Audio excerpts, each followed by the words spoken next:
presentation of the Minnesota Twins.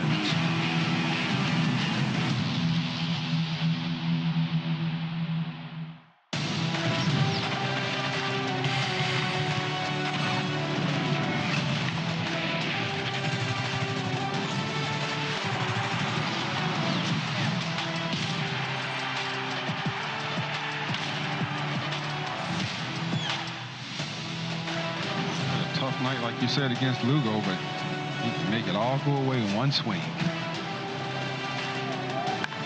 As Wallner unloads to right center field, sending Renfroe back. Renfroe at the track, at the wall, and that is gone. Matt Wallner off a lefty with a home run to right center. The pride of Forest Lake, Matt Wallner struck out his first 3 at-bats, but his fourth AB went deep to right field at Kauffman Stadium. The Twins put together a clean ball game en route to a 4-0 win today. Seek a series split. Twins Baseball and Twins TV is presented by Progressive. Twins and the Royals one last time coming up from Kauffman Stadium. Hi, everybody. Welcome back to the ballpark and the booth alongside the Troy Hawkins. I'm Corey Provis. Something we mentioned as this series began, and even going into the game last night, the Twins 11 games in had yet to put together, Hawk, a clean game. We saw that, though, last night in game number 12. You're right. It was clean. It was great to see. They did a great job on all facets of the game.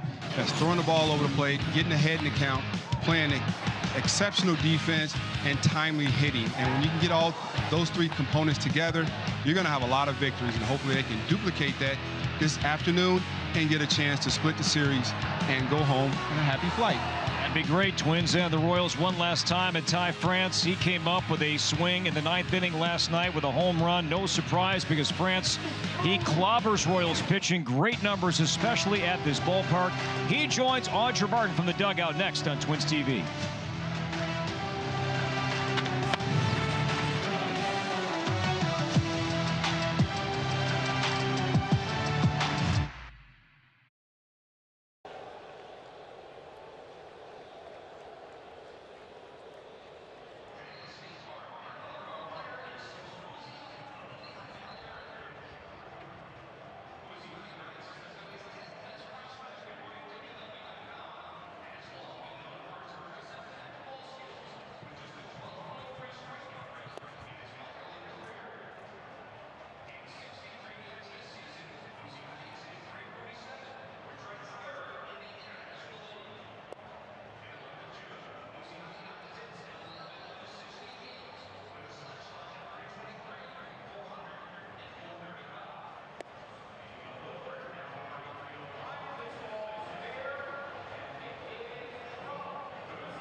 Minnesota Twins baseball is presented by Progressive Insurance, a grand slam for your budget. Visit progressive.com.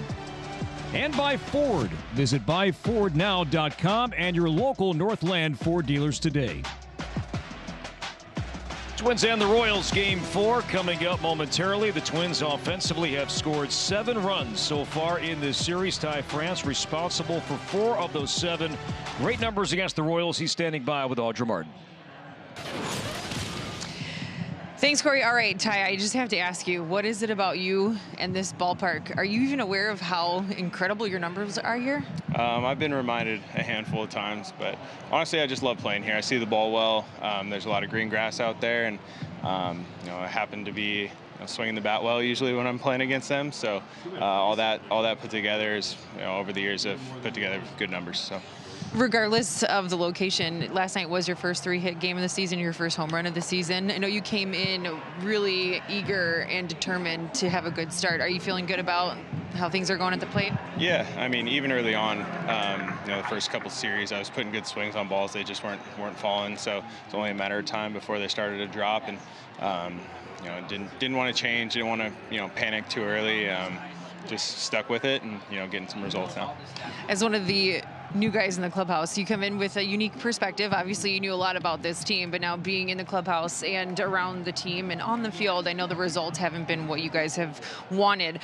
But what do you see in this team? How much more is there to, I guess, see and break through in terms of the potential and how good this team can be? Yeah, there's a lot of talent on this team. It's a good, close group, and we've meshed and bonded really well. And this whole story and narrative of us not playing well, I think, is just purely based off of our record. When you break down the games, there were multiple games on that first road trip where we could have won those games, and this is a different story. So we're 11 games in. There's no reason to panic. There's no reason for us to press the panic button. We're just going to keep playing our game, and I think at the end of the year we'll be in a good spot. Well, go out there and have another great showing here at the K. Yep, thank you. Back to you, Corey. Audra, thank you very much. Twins got a great start from Joe Ryan last night. Hopefully they get more of the same from the bearded nightmare today. Twins and Royals, Game 4 coming up next.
Wrapping up the series today here in Kansas City, Twins baseball on Twins TV is presented by Progressive. Bright, sunny, windy today.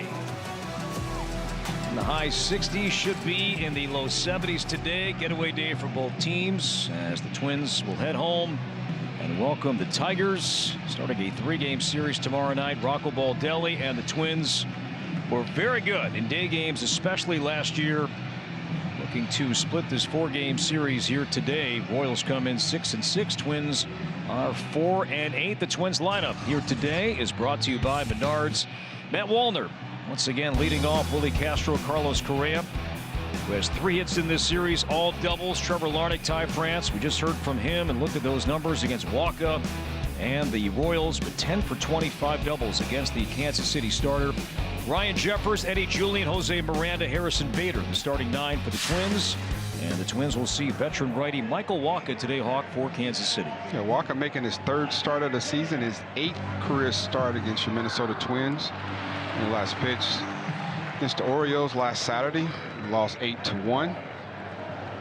And his arsenal, you'll see the 4-seam fastball, changeup, cutter, slider, sinker, curveball. 4-seam 36% of the time, changeup 21, 16 cutter to right-hand hitters. Wallner, first pitch ready, and fouls it back. And you saw there he will throw the changeup not just to lefties but also to righties. But seeing a lefty now in Wallner. Wacha put together a really good season last year with the Royals and re-up with Kansas City on a 3-year contract this offseason. Yeah, it's 0-2.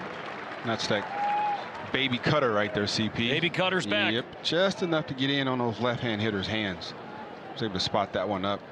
Caught a piece of the plate. Wacha now 33 years old, and the 0-2, and Wallner all tied up on a sinker at 94. So 3 pitches, and Wallner strikes out. So 1 away as we take a look now at the Royals' defense here for Game 4. The Royals outfielders, MJ Melendez in left field. Drew Waters just got called up. Center field, Gavin Biggio. Third base, India. Shortstop, Bobby Witt Jr.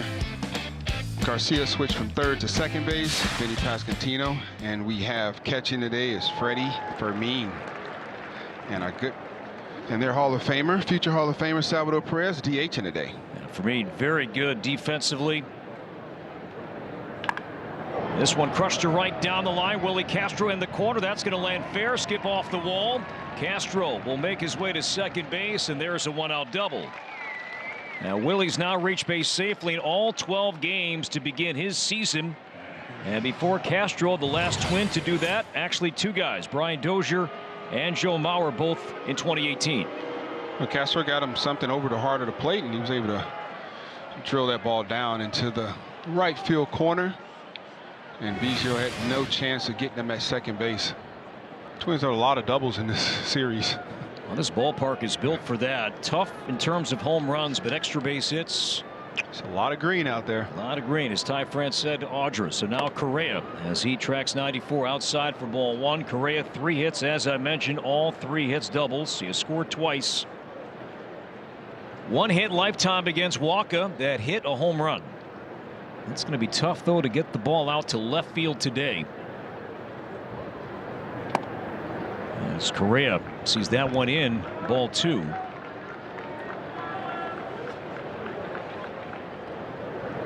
I'd like to see Carlos continue to shoot that ball right center field, right field. When an opportunity presents itself, turn and burn on one. Wacha, 2 starts in, has induced a very high ground ball rate.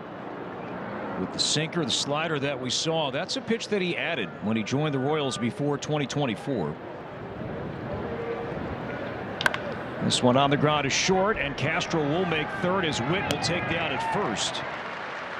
So Castro took a chance, did slide in safely. Witt thought about it, gave Willie a glance, but took the out. And now it's up to Trevor Larnach.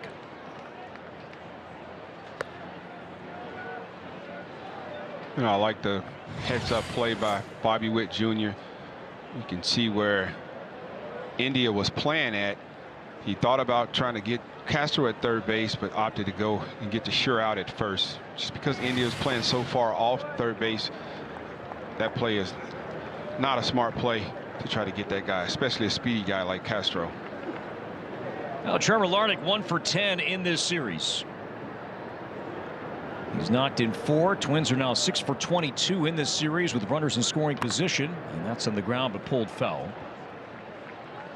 And that's been a strength for Wacha so far this season in spots like this. Opposing teams just 1 for 13 with runners in scoring position against the Royals starter. And that's what they've done great so far this year and all of last year. You know, guys getting on base but minimizing the damage. getting really tough when you got guys in scoring position, buckling down. You're right, Hawk. That was a strength for the Royals. It has been again this season. The starting pitching has performed tremendously well, especially here at home. Twins, though, beat Seth Lugo last night. Michael Wacha today. Here in Game 4.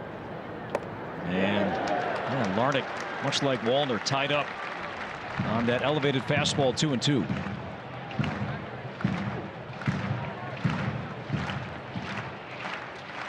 So far this season, team ERA, the Royals #1, just over 3.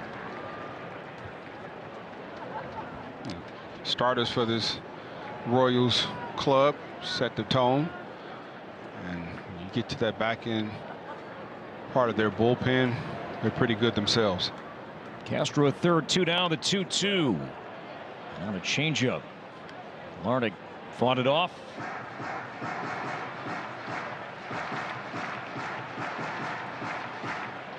Wacha with 8 strikeouts, 6 of the 8 against left-handed hitters, including Wallner's at bat to begin the game. Wallner struck out on a sinker.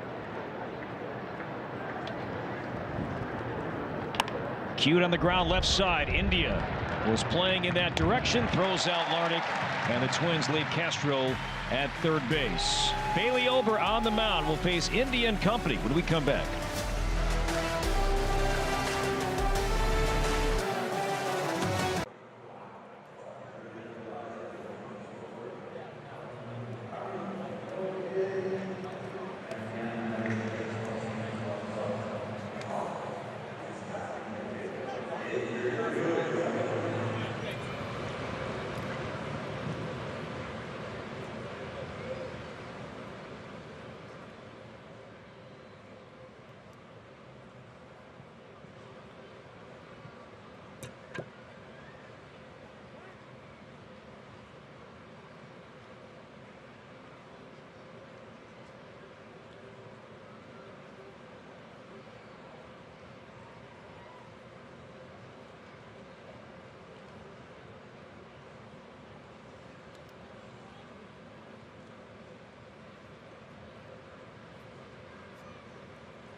And there's Matt Cottrera on the right of your screen, chatting with Seth Lugo.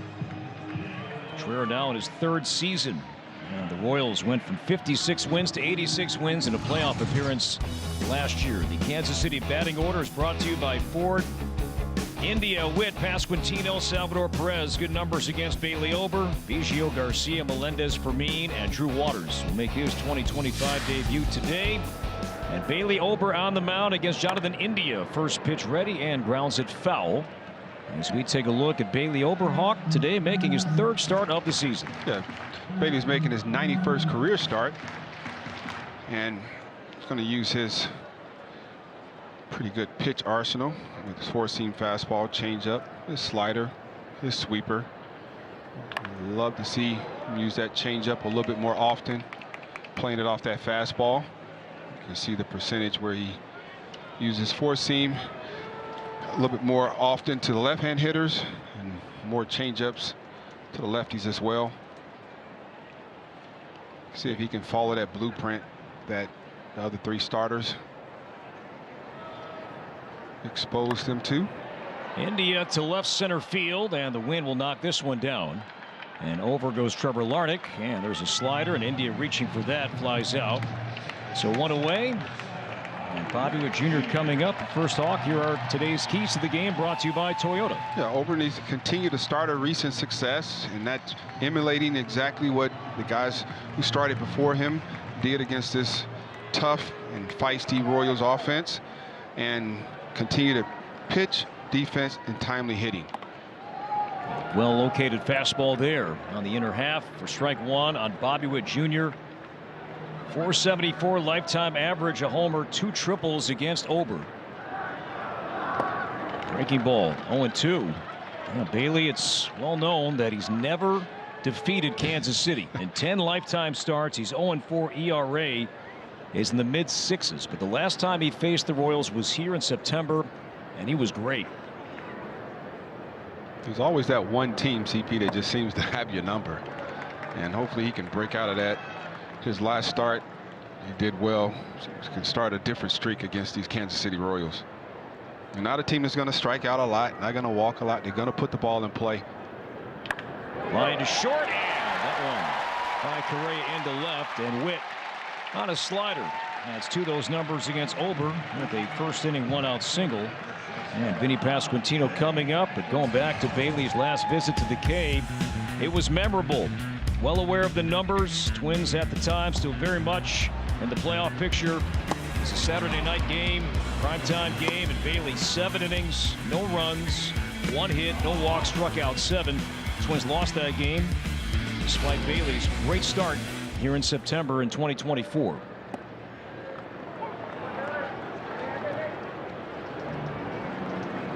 Pasquantino down a strike, 1 for 12 is the Royals' first baseman in this series. Witt always a threat to run at first base. He stays, and that's a 1-ball 1-strike count. Bobby Witt Jr. back-to-back 30 home run, 30 stolen base seasons.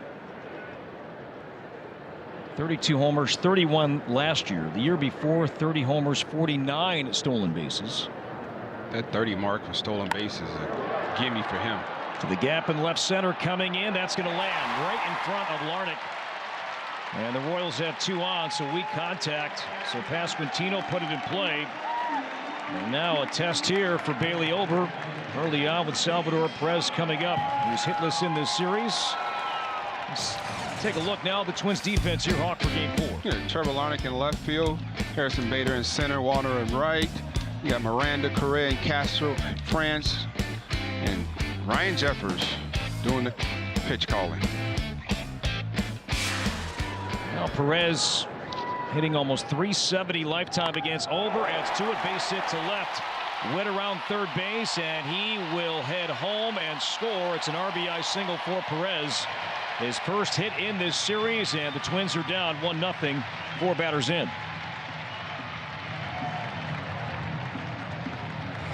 Well, Perez has very solid numbers against Ober, and you know he throws a lot of strikes. There's one thing that Bailey does. He throws a lot of strikes, and there's no need for them to be waiting to get deep into the count. So 3 straight singles, and now Cavan Biggio. And Miranda playing in at third. And a breaking ball drops in for strike 1. Even going back to last year. Now Bailey, when damage has happened against the Twins starter, it's happened the first 2 innings. To right, this one down the line, and will hit off the net. And now it's 0-2. Yeah, you want to try to jump on the starting pitcher early, because you don't want it before he gets in a good groove. Got to get him early. He settle down and starts to get in a good rhythm. And that's when he runs off 6, 9, 12, 12 batters faced and 12 batters sitting back in the dugout. Yeah, Bailey last year, Hawk, allowed 79 earned runs, 43 of those 79 innings 1 and 2. Ahead of Biggio here, 1 and 2 with 1 and 2 on and 1 out, and that's popped up. Again, the wind knocking it down. Larnach, though, will get there to cover and make the play. And Pasquantino back to second, Perez at first. So Biggio pops out. So 2 down, and here comes Michael Garcia.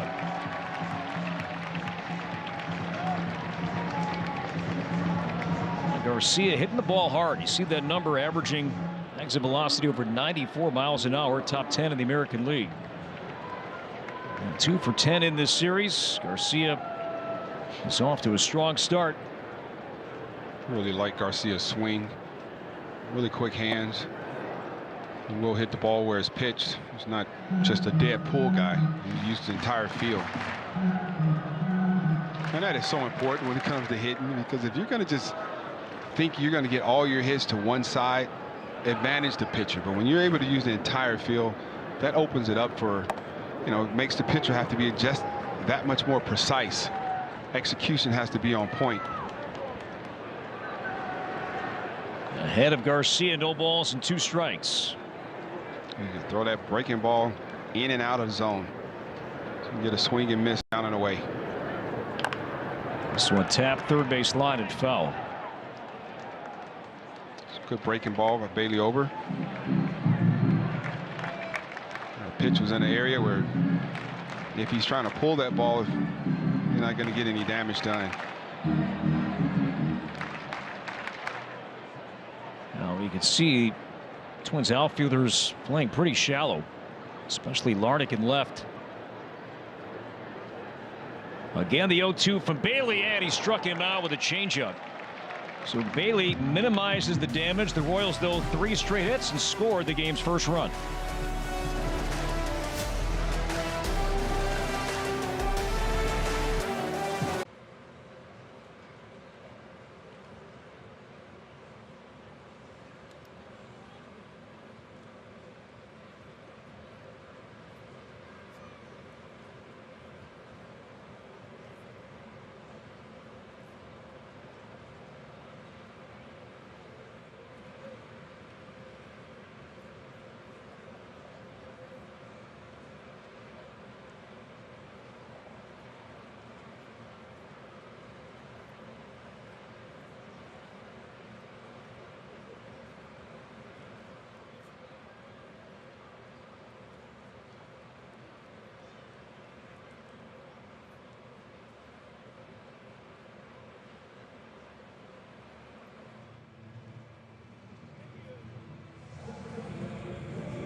Twins down 1-0 as we move to the second. Ty France 5 for 11 in this series, a homer, 2 doubles.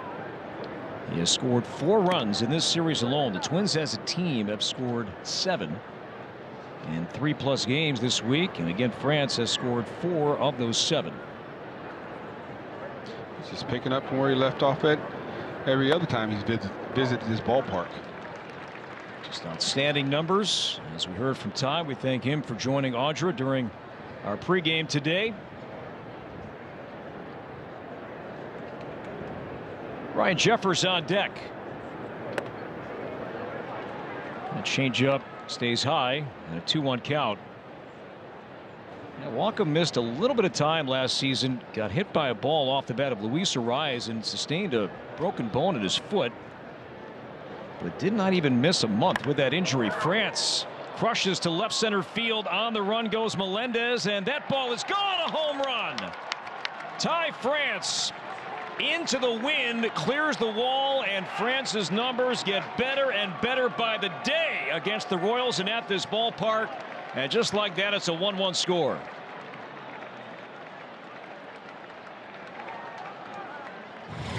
Definitely highlighted how much he enjoys hitting in this ballpark.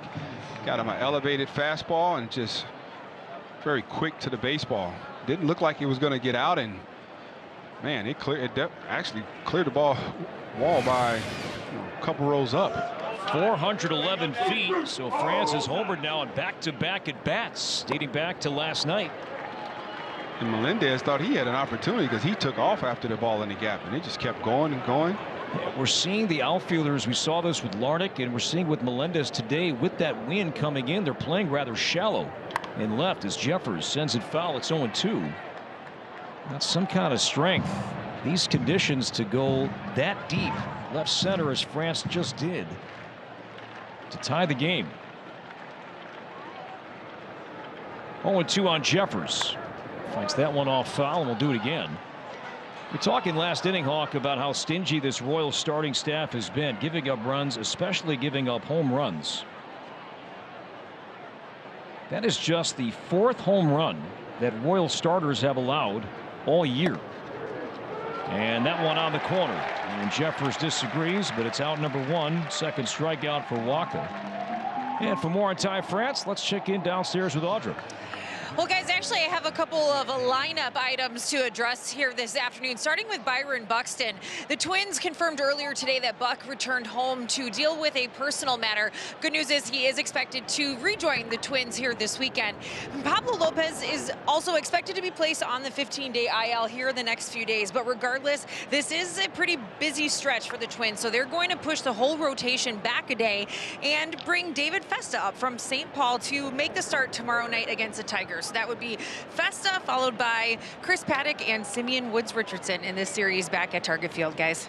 Audra, thanks. And so kind of hinting at that yesterday with Pablo likely going on the IL. And we'll see David Festa start against the Tigers at Target Field tomorrow night to open up the homestand. And Byron Buxton away from the team, tending to a personal matter. Eddie Julien, 2 balls and a strike.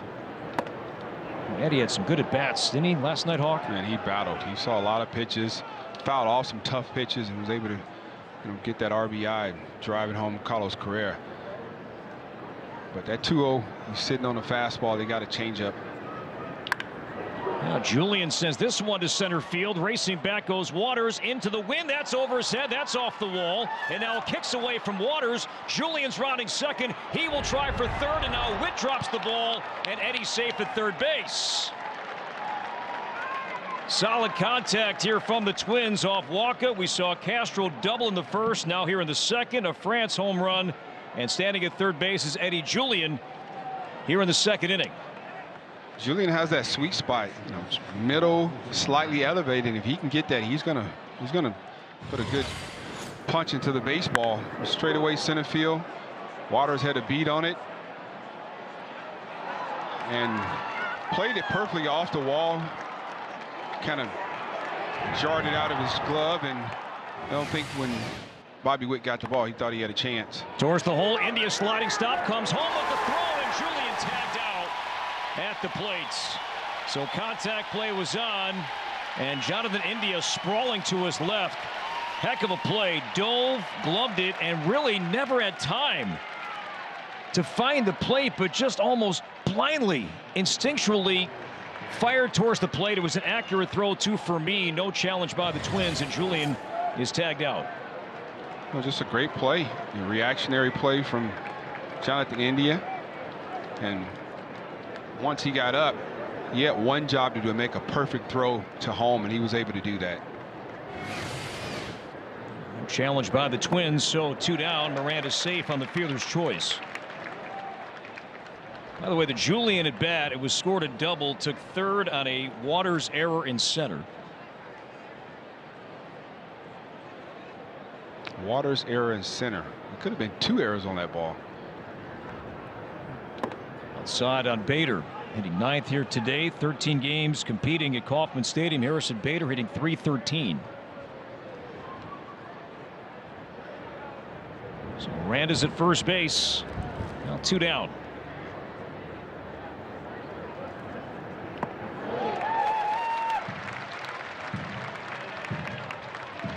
Wacha, he was one that was just bouncing around quite a bit, team to team, for a while.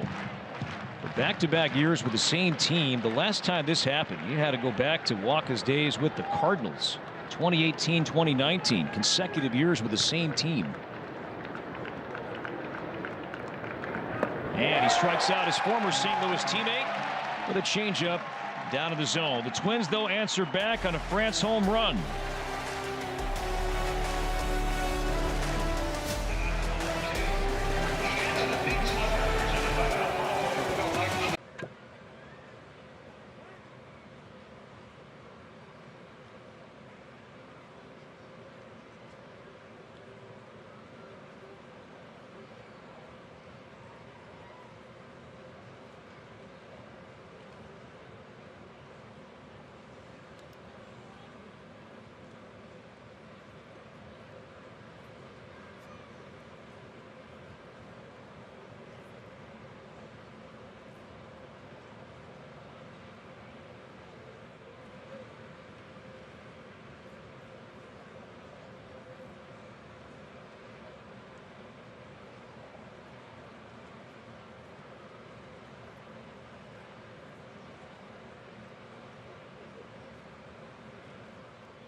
Well, the Ty France home run is powered by Treasure Island Resort and Casino. For every Twins home run hit to the Treasure Island home run deck at Target Field, Treasure Island donates $2,500 to the Minnesota Twins Community Fund to support youth baseball and softball programs throughout Twins territory. Those are decks 2 and 3 at the ballpark.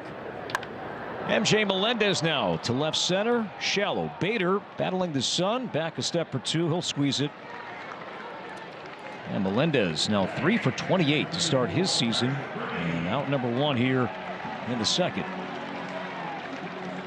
It's good to have a couple quick outs. That was a 2-pitch at bat. And Bailey at 19 pitch first inning. It's been strike 1 to 6 of the first 7 hitters. Here's Freddie Fermin, Venezuelan born, for his last 12. To the right side. And Willie Castro, 2 down. Now join the Twins to immortalize a legend. Joe Mauer statue will be unveiled at Target Field before Sunday's game against the Tigers. Come early for this once-in-a-lifetime celebration, which will start at 11:30. Twins and Tigers after 1 o'clock on Sunday. Get your tickets now at twins.com/tickets. And again, for that Mauer statue unveiling, outside gate 34, the right field entrance, and make your way towards 6th Street and 1st Avenue. That is where the statue will be unveiled.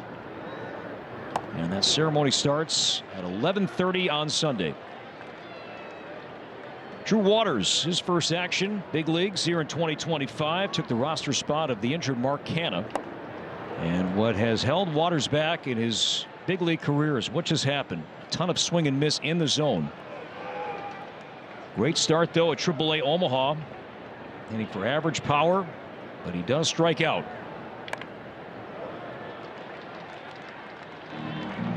Got ahead in the count 1-0 on a breaking ball down and in, and Bailey decided to throw him back-to-back changeups to get back ahead in the count 1-2. See if he used a fastball elevated to put him away or go back to the changeup. All right, Jeffers behind the plate, and Waters chased down on a changeup hawk, and Ober with his second strikeout. An 8-pitch 1-2-3 second inning.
lead things off here in the third inning. And earlier today, Rocco Baldelli talked about Wallner's home run last night. They came against a lefty after a couple strikeouts earlier in the game. He said that's a perfect example of the growth that he continues to show. And he added that, you know, Matt Wallner's been exceptionally productive for this team, especially on offense over the last couple years. And we're seeing it again this year. However, now he's showing another added layer of being able to go after and get some pitches that he wasn't able to before, even as recently as last season. He said because of that and because of how solid he is all around, he certainly has earned the opportunity to be out there the vast majority of the time, saying that he's also only going to continue to get better, which is a great thing to think about for the Twins, guys. Roger, thanks. Well, they're now 30 big league home runs, and the one he hit last night off the lefty, 4th of his career against a left-handed pitcher. That was a towering home run. That ball stayed in the air a very long time. Let's take a look at this swing last night. Statcast 3D. Hawk is powered by Google Cloud against lefty Sam Long. Caught him a breaking ball, slider over the heart of the plate, slightly elevated, and Wallner did miss. 3 strikeouts and a home run. It's not a bad night.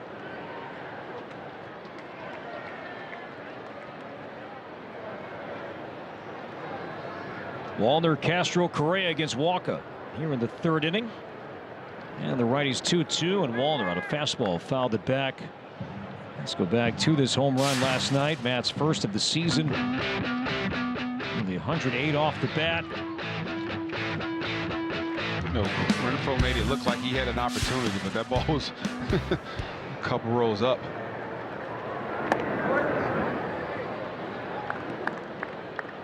Now it plays into Wallner's look in this leadoff spot. On base percentage came in at .386. He does strike out, but will take his walk. Won't be getting a fastball. And this one on the ground behind first to Vinny Pasquantino. He got a changeup. Hawk, good call. And Wallner now 0 for 2.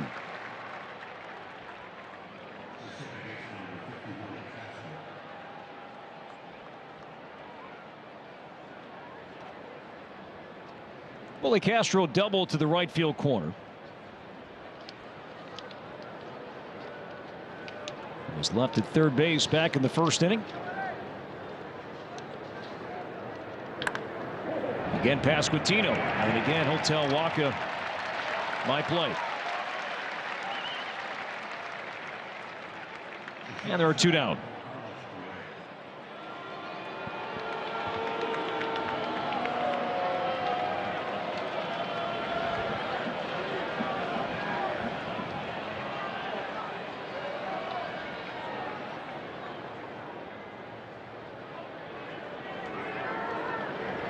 Thirteenth game of the season for the Twins here today, and Correa has been the starting shortstop for all 13.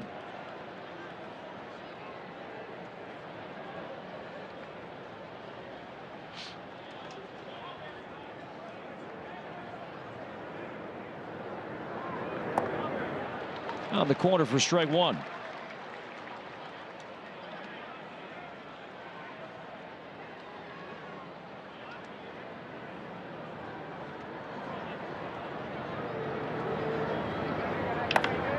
This one softly to center field. Waters late break coming in. Waters will slide. He makes a fine play. Clean catch there from Waters in center field. He has great speed, good range on display there. As Correa hopes to land one softly in center, but Waters had other ideas, made a good play to end the Twins' third.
All tied 1-1, Kansas City.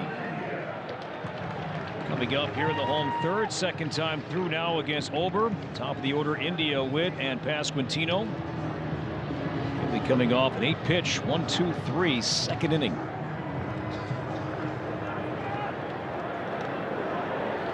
Jonathan India, acquired from the Reds this offseason, was the National League Rookie of the Year back in 2021. High base percentage over his career. And he's under team control through the 2026 season.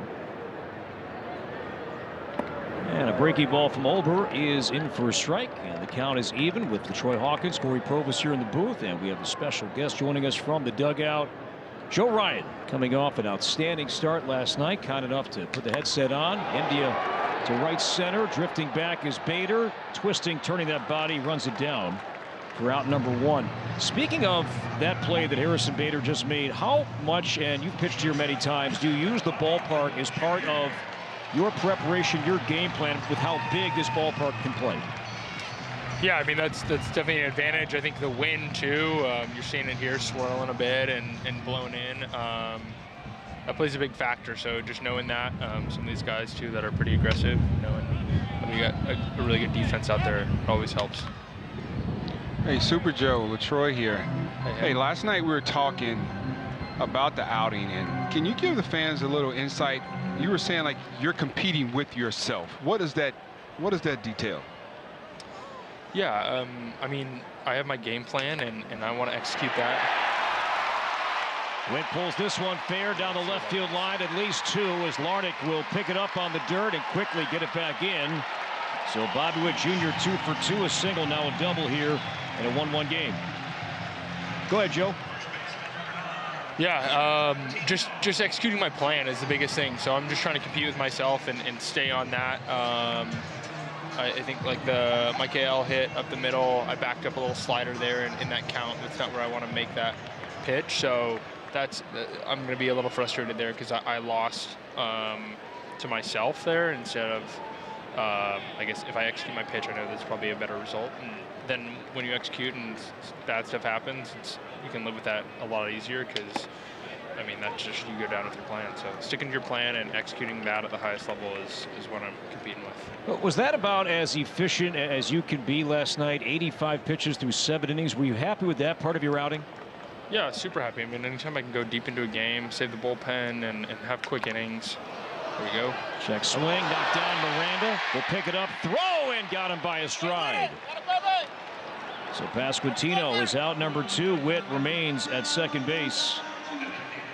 Yeah, so 7 innings, 85 pitches. He didn't have any of those lengthy 8, 9, 10 pitch at bats with foul ball after foul ball last night. Yeah, they're pretty aggressive, and I mean, our defense helped me out a ton too. Some terrific plays, and like you're saying, Bader out there getting doubling off Bobby there. Same thing, Willie. I mean, just a great backhand at third, and all around that makes a huge difference as well. So when we got that, everything gets rolling. I mean, you see Julian doing his thing over there at second and knocking stuff down, and I think that just shows too when he's out there defensively, getting in a good rhythm there and making good things happen. It's easier for him to get up there and have quality at bats and driving a run too. Salvador Perez, ball 1. RBI single for Perez off Ober back in the first, and a one-hopper to third. Great pick by Miranda. He'll throw him out. Good play. Speaking of good defense, great play, run-saving effort there from Miranda. Joe, thanks for joining us. Hey, thanks for having me. We thank Joe Ryan for his time. Some good D there from Miranda to end the inning. And after 3, Twins and the Royals here in Game 4 remain tied at 1.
All tied 1-1. Larnach, France, and Jeffers here in the 4th inning against Michael Wacha, who's been tough on the Twins. Even before today, no matter what team he had been on in recent years, last 5 starts against the Twins before today, 4-0 with a 1.50 ERA against the Twins lineup. He jams Larnach, and Pasquantino's been busy. This time he'll feed his teammate. And there's out number 1. Yeah, Wacha, some good ground ball numbers. That's been a strength. And speaking of strength, Ty France, big numbers here at Kauffman Stadium. Look at this. Kings of Kauffman, top visitors all time, minimum 14 games, highest OPS from a visiting player. Ty France, number 1 in terms of OPS, average number 1 as well. That number has a chance to go up. He's hitting off of Waka Flocka. You get that, Waka Flocka? I got you. That was well done. Very good, man. Off of Waka, he's 11 for 21. 5 doubles, 1 home run. And now it's 0-2. Without knowing the numbers, was there a guy that you just can recall being like, no matter what I threw him, he just had my number? He just... Harold Baines. Harold Baines. And all the guys that are going into the Hall of Fame in the last 10 years. Those are pretty good gets. Not a bad list, though. I like to say I helped. I contributed to it. 1-2 on France. Changeup runs in. It's a really good take from France, and the changeup moving towards his body.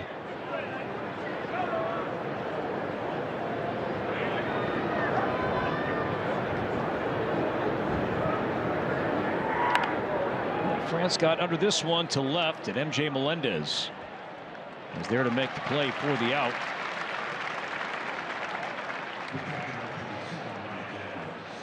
Mentioned that the Royals starting staff has not given up many home runs, just 4 total so far this season, but the one France hit off Wacha, just the second that any Royals starter has allowed so far at home.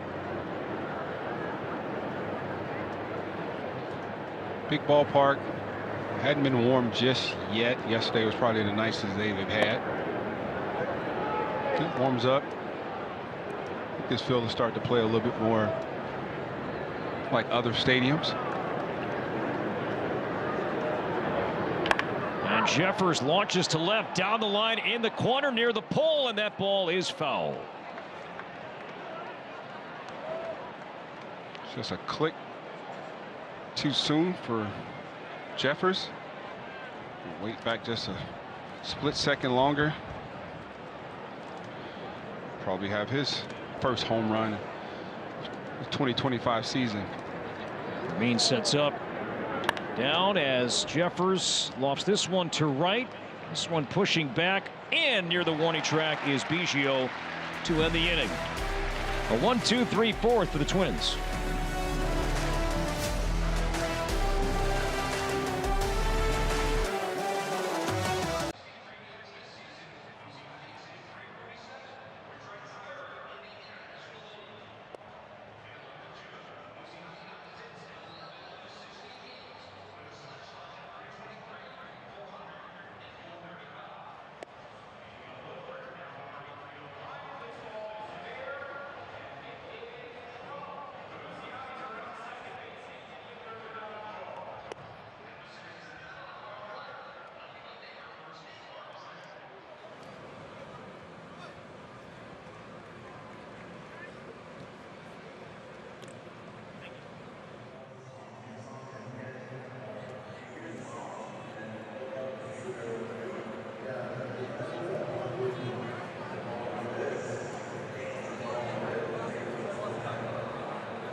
Well, if you're curious about My Twins memberships, here's some information to pass along. Hope you join us at Target Field on Saturday, April 19th to learn more about My Twins memberships. You can play catch on the field and meet future Twins Hall of Famer Corey Koskie. You can register right now at twins.com/mytwins. Kevin Biggio leads off the Royals' fourth and down a strike. Bailey's first pitch strike percentage much better today than it has been in his first two starts. All right, CP, he's pounding the strike zone. His 38th pitch, 31 strikes.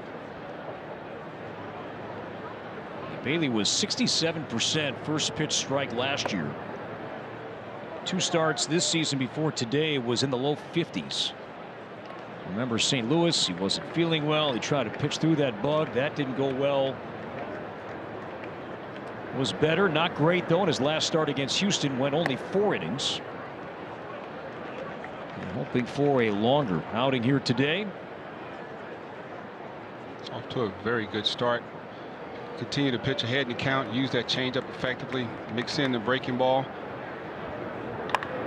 Pull to right down the line, but that will go foul. Now, Hawk, I want to go back to Joe Ryan for a bit. That was such a quick visit. We thank him for joining us, but had a chance to sit by his locker and go into a bunch of different topics with Ryan earlier this week, and got into a discussion about his sinker. And he threw 3 last night. He's thrown 11 sinkers this year in his 3 starts. Strike 3 called. Royals dugout thought that was low. Yeah, fastball. Usually don't miss fastballs that bad. You see where Jeffers is set up at. Reached across. Great presentation from Jeffers. But the ball was not in the box. Jeffers well aware his framing numbers have not been great the last 2 years. Presented that one well. And it leads to the first out here in the 4th inning.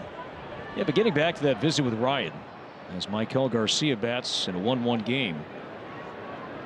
You know, Joe will take advantage of advice and input, not just from his teammates, but from other pitchers in the game he admires. And so when the Phillies were in town last year, he made it a point to try and speak with Aaron Nola and Zach Wheeler especially. And Joe is a huge Zach Wheeler fan. And to just talk pitching and talk grips. And sometimes pitchers, you tell me, they won't show you everything, but it was just a nice conversation, one guy to another. And Woods Richardson has done this, and everybody does, but Joe especially was so appreciative how open veterans like Wheeler and Nola were about the sinker. And we'll see how that pitch plays out for Ryan this season, as Melendez with a towering pop-up, the wind playing havoc with it, pushing France over, can't get there. And Melendez will have another chance here with 2 down in a 1-1 game. But were you pretty open-minded to that, though, if pitchers would come to you, especially towards the end of your career, to pick your brain about grips and how to throw certain pitches? Yeah, and I think the way you are, a lot of times it determines how the veterans treated you when you were young. And I always gave, if a reliever came up to me about something, I gave him everything, because I believe that iron sharpens iron. We have to be open with each other. Like, hey, if this is the way I do it, it doesn't mean if I say I throw my 2-seamer this way, if I tell you your 2-seamer is going to be better, it might not be the right grip for you. But something you might say in conversation might make the world of difference of how that pitch, how you use that pitch, and how effective you're able to execute that pitch. We'll come back and talk more about that. Over 5 consecutive retired.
Been a low-scoring series. Low-scoring series finale today so far, 1-1.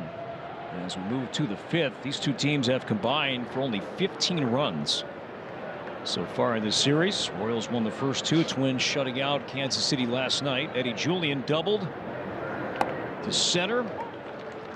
Took third on a Drew Waters error, but then was thrown out. Contact play. Jose Miranda batting. And a ground ball in the hole at short. Jonathan India made a great play, and Julien was tagged out. Oh. The pitching's been pretty good in this series, CP.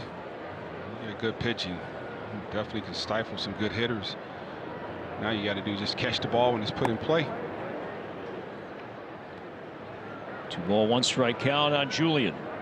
DHing today. Wacha back-to-back 10-pitch innings.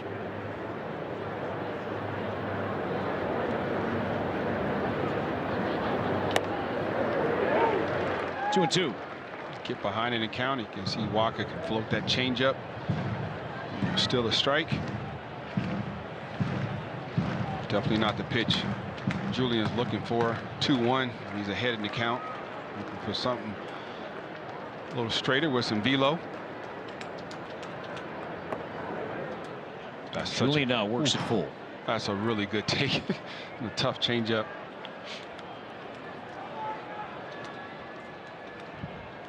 Wacha has not walked a man yet today. He came in with 5 walks over his first 9+ innings. See if Wacha goes with the breaking ball. And Julien draws a leadoff walk. Another good plate appearance. Those at-bats and plate appearances are getting better for Eddie Julien. So leadoff man is on. And here comes Jose Miranda. Just going back to the Joe Ryan discussion we were having about pitch grips and how pitchers share. Sometimes they do, sometimes they don't. Former teammate of yours in Milwaukee, who then became an all-star closer for the Twins, Brandon Kintzler. Oh yeah. In 2017 was an all-star for the Twins.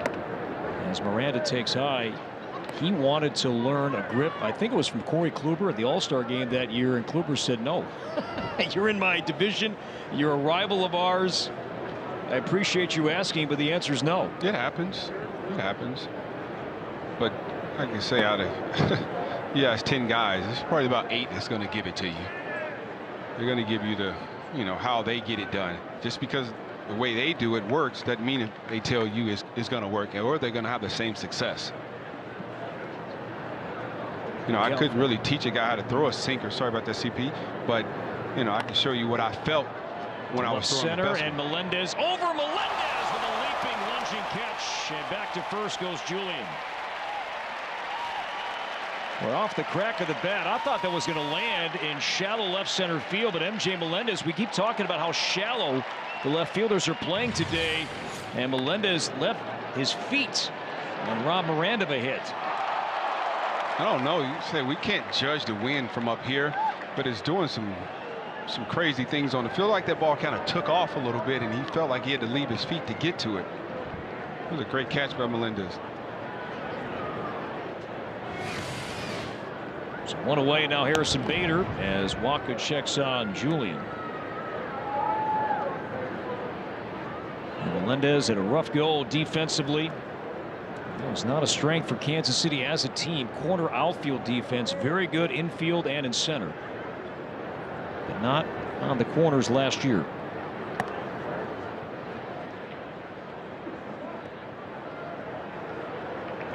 Harrison Bader struck out on a changeup against his former teammate in St. Louis. His first at bat of the second.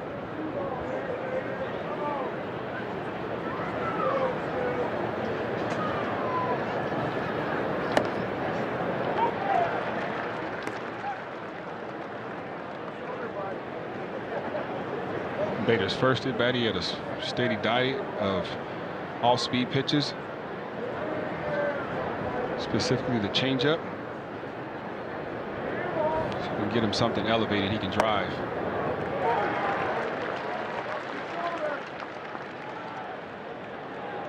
Wacha last year 29 starts. Mentioned that he missed time with a broken bone in his foot, but the Royals starting staff was very healthy last year. This one fouled back, and Off the net. I don't know, CP. I felt like they had a chance of coming up this way. Well, you know what? A couple of years ago, they raised the safety net, the mesh behind the plate. And because of that, fewer foul balls are coming up here. But this used to be prime foul ball territory, all these broadcast booths here at Kauffman Stadium. And Bader got a piece of that breaking ball. Still 1-2. Here we are.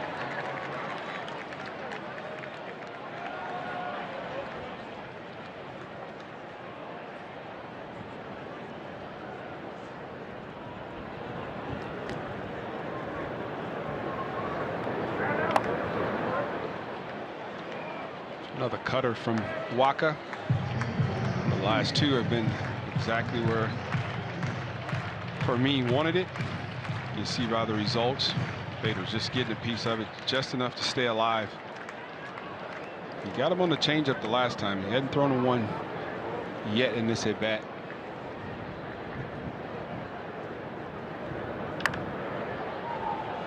Slicing foul and will land out of play. Some lengthy at bat between Wacha and Bader. Julian leadoff walk. Miranda lined out. 7 pitches so far. Hasn't thrown the changeup yet this at bat. He's coming. There it was. It's coming. And he wanted to get that pitch down. You want that changeup to be strike to ball, not ball ending up a strike. Those are the ones that get hit a very long way.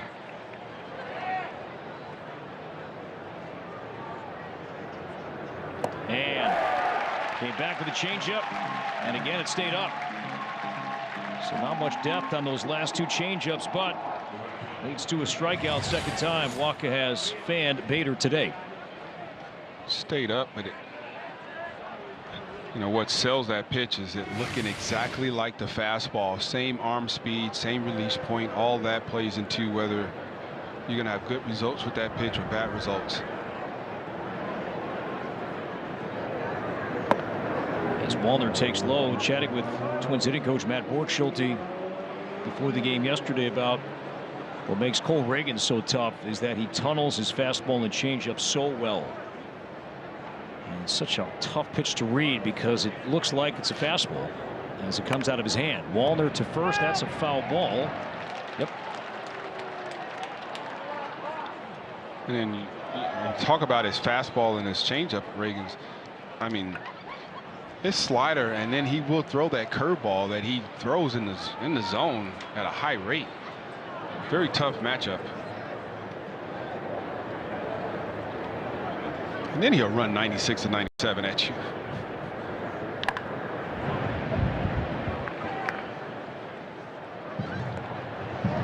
Twins are not scheduled to face Tarik Skubal in this upcoming series with the Tigers.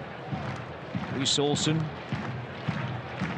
highly touted, hard-throwing prospect. Jackson Jobe on Saturday. Casey Mize, who's been great. He'll go on Sunday. Tigers pitching off to a very strong start.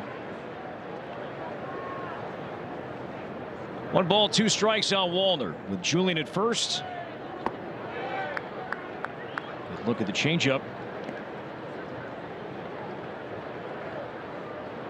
Wallner last 7 games, 9 for 23. Base percentage over .400.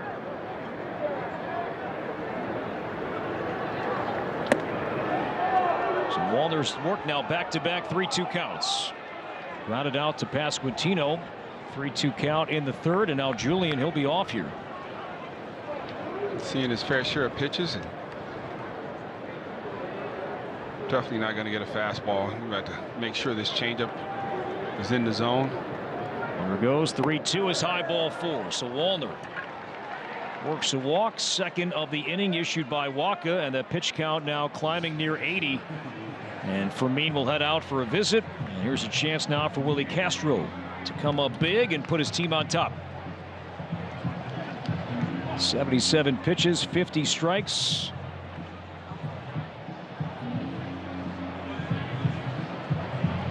give Twins hitters some credit this second and third time around so far. They've taken some pitches, making them throw strikes, swinging at pitches in the zone and not chasing.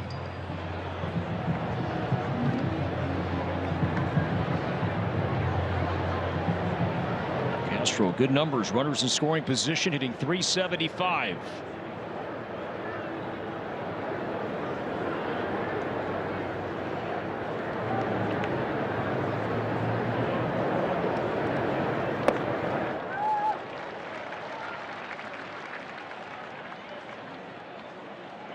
Change up for Walker. It's not just a chase pitch. Walker, it's in the zone. Yep, I think the great Satchel Paige would call that the hesitation pitch. Satchel and I share the same birthday, July 7th. Very cool. And Josh Gibson and I share the same birthday, December 21st. That's awesome. Rumored to clear the old Yankee Stadium with his power and his swing.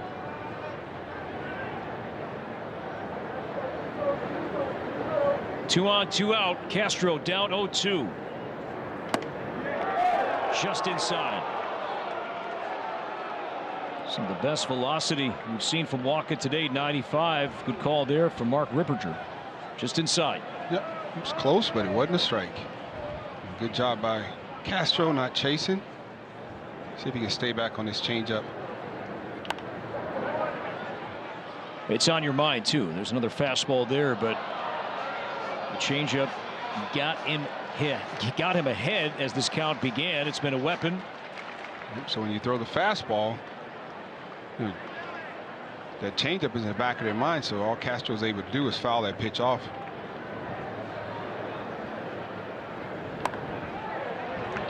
That was a curveball popped up on the infield. Fermin makes the play. So had Willie reaching, and he pops out. Twins lead 2. The Negro Leagues Museum, a must-see visit to Kansas City. And speaking of Josh Gibson, there is his locker.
Robbed of a base hit last half inning, but earlier today Rocco Baldelli was asked about the scuffles at the plate for Miranda this season, and he attributed it to early season aggressiveness, maybe some extra energy just from wanting to produce.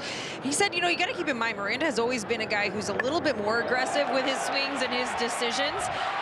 And So for him, guys, it's all about honing in on which pitches to swing at, to be, really aggressive at the plate, but smart at the plate as well. He said that's going to be key to him getting things going in the right direction, and that's where he can really still continue to grow at the plate. He did give him some credit, though, saying that the frustrations at the plate have not bled over to his defense out in the field. Tough play there for Miranda, but we did see a couple nice plays earlier in the ball game. He gave him a lot of credit for getting out there and getting the work done every single day, regardless of if he's in the lineup or not. Audra, thanks. Bunt single for Fermin. Have to think he was on his own doing that, and now Waters. It's a strike, so Fermin picks up his second hit all year. Waters struck out. He saw a steady diet of changeups during his second inning at bat.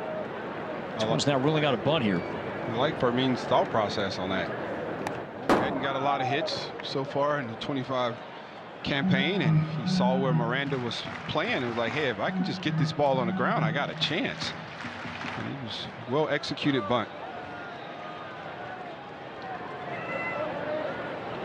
Miranda now backs up. 0-2 count on Waters. Fermin, short lead.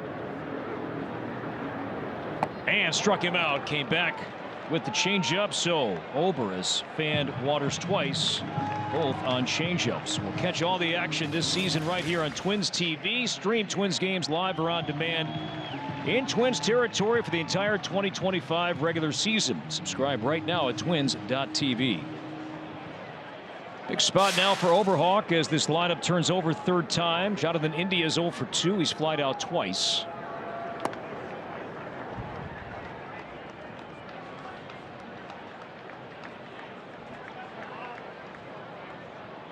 One for 11 in this series. India back at third base defensively. Chance to get two here. Correa second for one. Willie's return is low and dug out by France, and it is an inning-ending double play. So Ober went to his slider. 6-4-3 Twin killing. Still tied after 5.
After 5, Carlos Correa will lead things off, and the Twins turning to big play. Let's go back and look at our thriving inning-ending double play. A play similar to this yesterday, but good thing Correa didn't have to move. Make sure he fielded cleanly. Give a good feed over to Castro, and it doesn't give Bobby Witt Jr. opportunity to hit the traffic. Runners on base. Instead, he'll lead off the bottom half of the inning.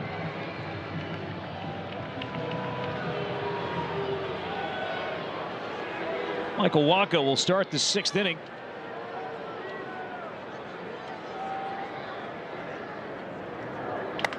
Weekly hit, skips off the mound. A chance for Witt. And it throws on Correa. And Wacha now at 83 pitches through 5+. Bailey is through 5 at 55 pitches. Still a 1-1 game.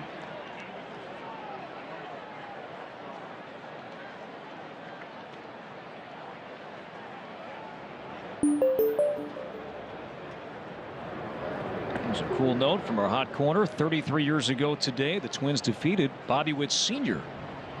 and the Rangers 7-1 at the Dome. How about that?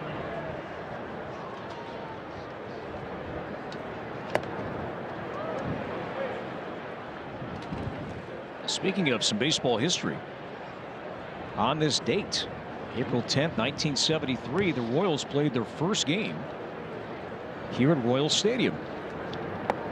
It's renamed Kauffman Stadium after owner Hewitt Kauffman. Now it came in 1993. Royals bullpen going to work, Daniel Lynch and John Schreiber. Now the Royals, their first game at the stadium, beat Texas 12-1.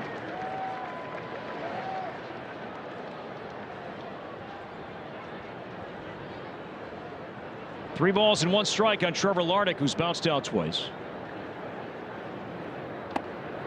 And that's inside for ball 4. Third walk issued by Wacha.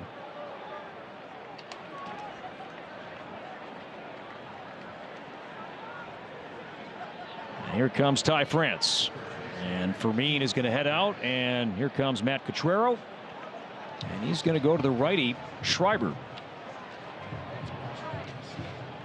So a pitching change here in Missouri, 6th inning. Wacha again tough on the Twins once again. Got some good defense behind him. We'll see though if the Twins can rally and take the lead against the Royals bullpen. Wacha departs 1-1 here in the 6th.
Michael Wacha done for the day.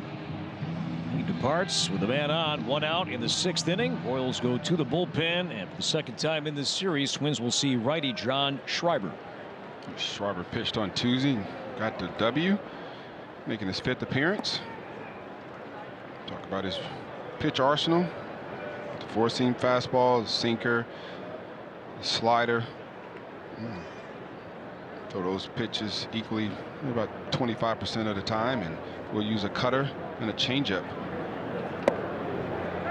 France on appeal, no swing, 2 balls and no strikes. Right-hand hitters so far in 2025 are 2-10, 2 for 10, and 200. And lefties are 3 for 9 with 2 home runs, 2 solo home runs. Larnach at first. And now 2-1.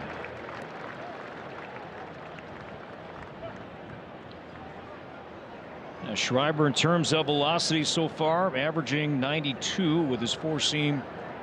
Also has a sinker, as Hawk mentioned. Ball 3.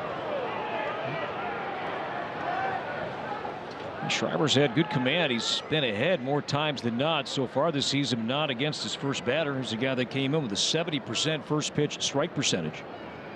League average about 60, 61. Good count for France. 3-2. Larnach moving here. What do you think? I would have him going. I'm not sure if I hate to say it, Schreiber got something that can put him away, especially the way he swings the bat here at the K. He stays 3-2, and that is high, ball 4. So the Twins have drawn 4 walks today as a team. They drew 2 walks last inning, did not cash in. Now that same situation arises here in the 6th. And here comes Ryan Jeffers. Productive at bats.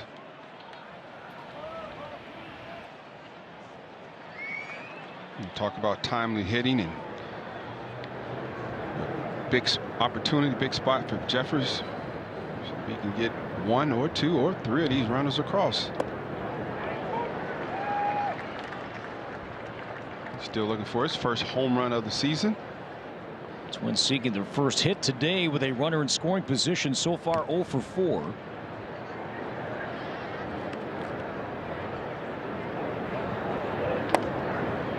Oh, 2.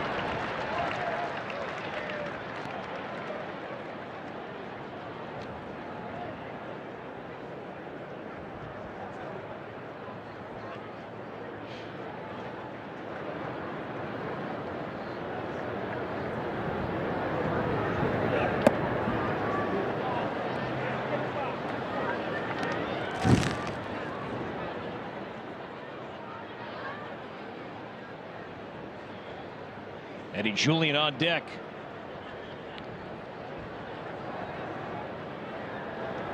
All tied at 1. 2 on, 1 out.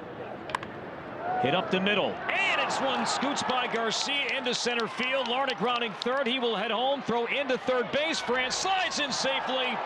And Jeffers comes up with a go-ahead RBI single. It scores Larnach. France to third. Twins have a 2-1 lead.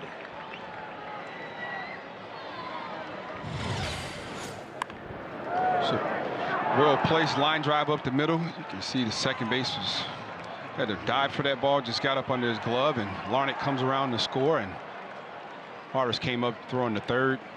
Ty France hustling all the way, was able to get there just in the nick of time. Took that slide to the inside corner of the bag, away from the swipe tag from India. So Jeffers picks up his 4th RBI. And now Julien. Twins have their first lead today. Julien a double and a walk. That run is charged to Michael Wacha. So he gives up 2 runs in 5 1/3 innings. Twins American League leaderboard, hitting with runners in scoring position, second behind just the A's. The Athletics. No city, no state. The Athletics.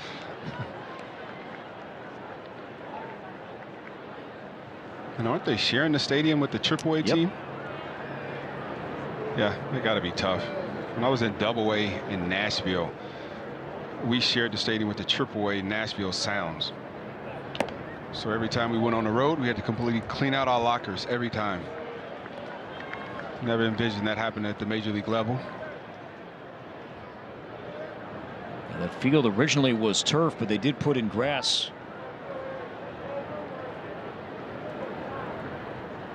Trying to add on here, the 2-1 to Julien, 2-2.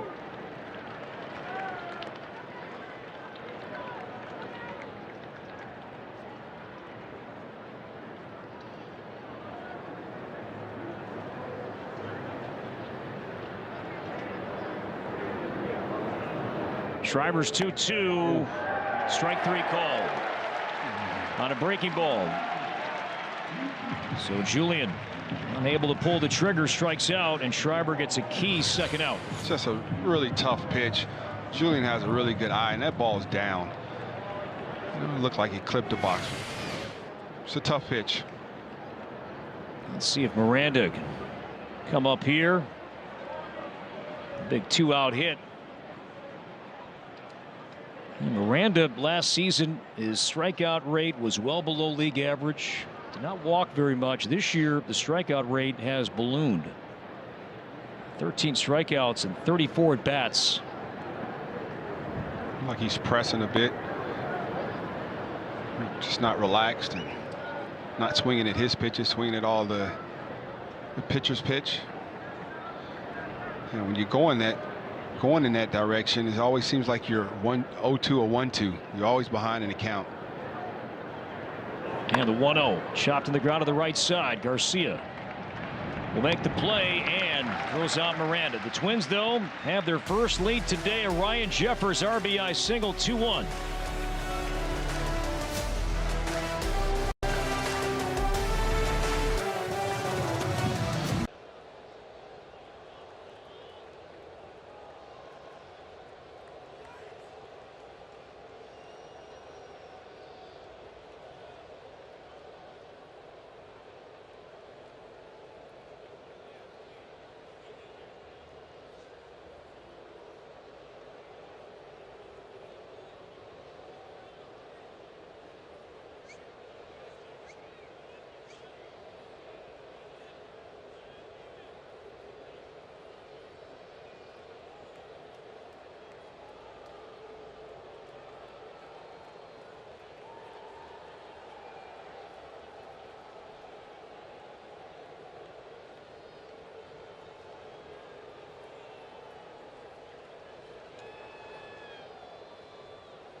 Minnesota Twins baseball is presented by Menards. Save big money at Menards on all your home improvement needs.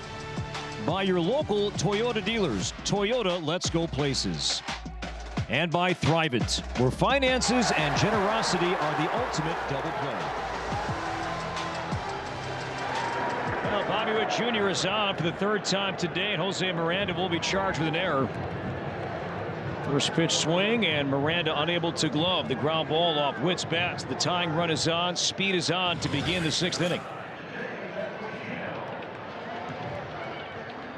You can see Miranda kind of got his feet got crossed up and didn't get a chance to get in a good fielding position. Can't imagine Witt will be at first base for too long. 3 stolen bases already. Vinny Pasquantino is 1 for 2.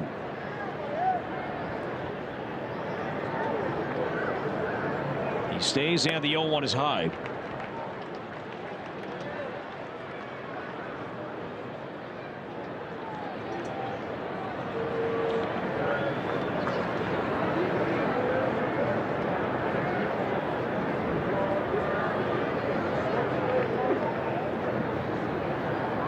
Witt stays, and the 1-1. It's pulled foul down the line. Pasquantino probably has more foul balls this series than wow. Pasquantino dealt with a hamstring injury towards the end of camp, but began the season ready to go. Witt stays, and the pitch to right center field. Wallner over. He's calling, and Wallner makes the play. And Pasquantino is out number 1. And now here comes Salvador Perez.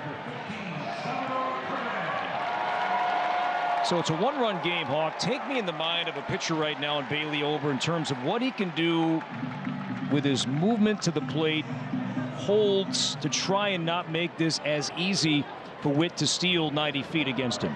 So it used to be just you have to be quick to the plate. Well, with Bobby Witt speed, you want to be, I'm guessing, 1, 2, or under that. That gives your catcher a chance to throw him out if he decides to go. But you also now with the pitch clock, you can't come set and go at the same time every single time, because they pick that up and he can run on that if you get caught in that type of sequence.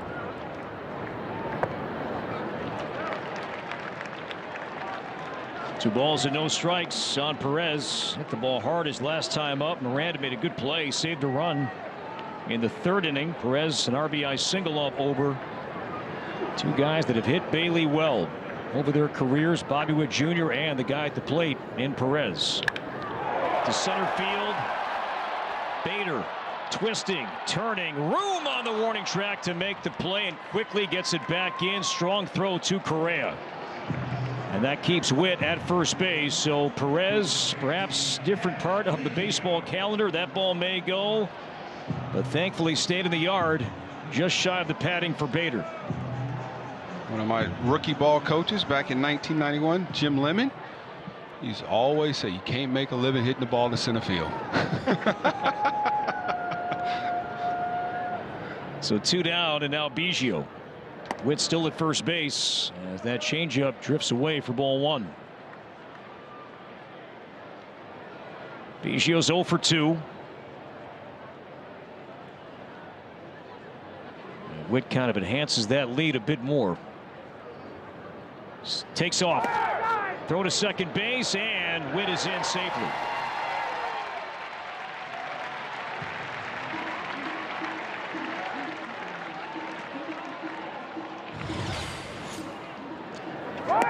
Really good jump right there, and probably had an opportunity if it was a better throw, but you know, Bobby Witt Jr. is pretty fast, and you can see his sprint time this season, fastest in Major League Baseball, and he runs hard every time. CP, it's not like there's a ball hit and he's like, okay, I know I'm out, I'm not going to run hard. He runs hard every time he comes out of the box. He's running full speed. And that right there puts pressure on the infielders.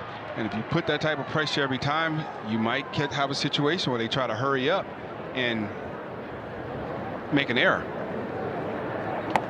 Strike 1.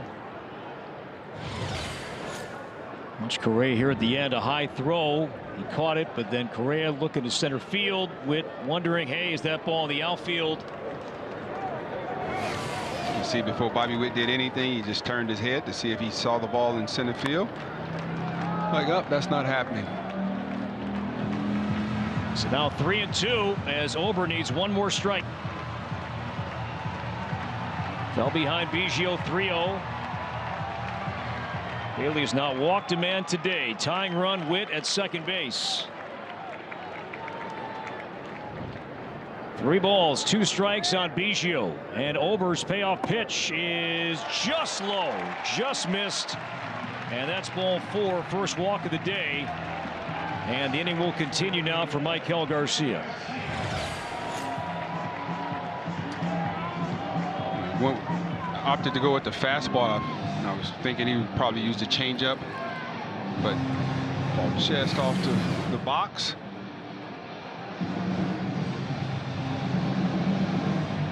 So Pete Mackey out for a visit on this windy day.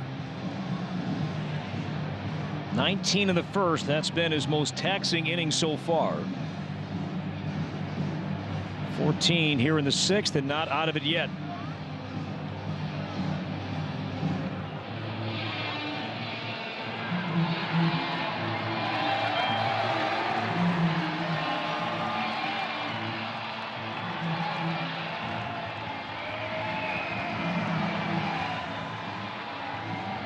Michael Garcia 0 for 2 today.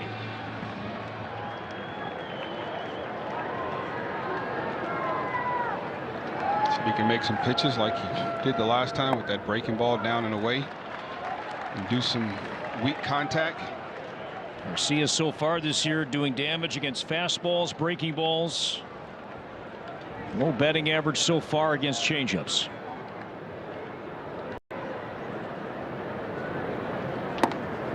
Change up on the corner. Well-placed changeup.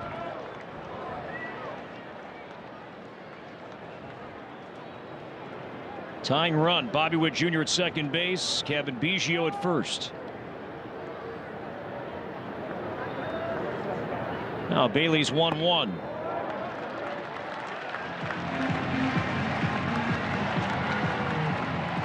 Starting to get behind in the count. Pitch he's going to go with here. Maybe the slider off the plate. See if he can get a swing and miss. Cole Sands up in the pen. Now the 2-1. Line to center field. Bader coming out. Bader makes the play. So Harrison Bader got there to make the play. Garcia lines out. The Royals lead 2.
Our progressive upcoming schedule. In a few hours, the Twins will be on a plane headed back to Minnesota. 6 games at Target Field, a chance to balance out the home portion of the schedule so far this season a little bit better. A couple series against the Tigers and the Mets, and keep an eye, a special day that's coming up on the 15th. Jackie Robinson Day, always a very special day in baseball, and we will get you all started with a special tribute featuring our very own LaTroy Hawkins. Very cool. Thanks for that, Audra. So Jackie Robinson Day coming up around the corner. Around the corner here, we're going to have a pitching change as John Schreiber will depart. Lineup will turn over. Matt Wallner is coming up, and the Royals will make a pitching change here in the 7th. A good one to wrap up the series. 2-1 Twins.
A look at our T-Mobile coverage cam. Jose Miranda made a good play defensively, seemed to run earlier. Came back in the third inning, and the Twins turning a double play ball off the bat of Jonathan India. In the fifth, the Twins have a 2-1 lead. Seventh inning, lefty Daniel Lynch is on to throw now for the Royals. Daniel Lynch has been very good so far this season. It's his sixth appearance. Came in on Tuesday night with 2 outs in the ninth to get Eddie Julian pick up his first save of the season. Let's see if Wallner can end. You see that note at the bottom, the longest active scoreless streak by any pitcher in the game. 27 consecutive scoreless innings. It's a good feeling, man, when you're a reliever. It's a good feeling. Right? Oh. And there's a good start as he walks Matt Wallner. That's the 5th walk drawn by the Twins today. Second time Wallner has walked. I'll bring up Willie Castro, who will bat right-handed. Speaking of that scoreless inning streak, so Lynch is number 1. Matt Strahm, formerly with the Royals, he's number 2. Number 3 on that list is a Twin. And that would be Danny Coulomb. 14 1/3 scoreless innings for Danny.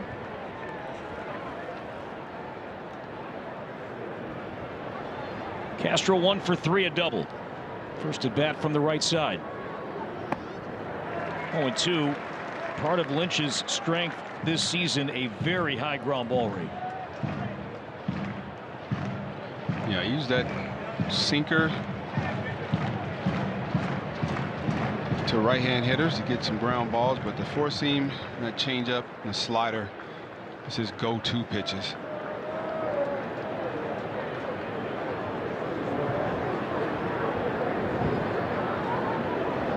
0-2 on Castro.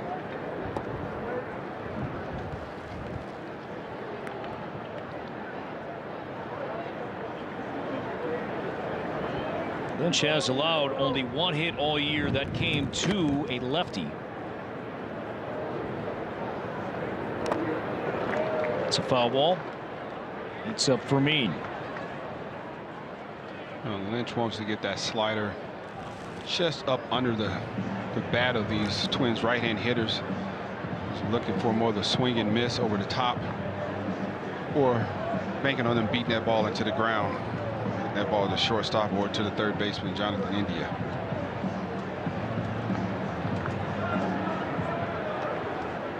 So Fermin granted some extra time, and now back into his crouch behind the plate.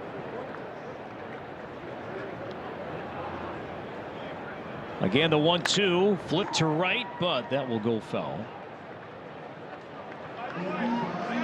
Royals won the first 2 games of this series. Twins shutting out KC last night. Kansas City, a win today, would mark the first 4-game series win over the Twins since 2018. Just inside, 2-2.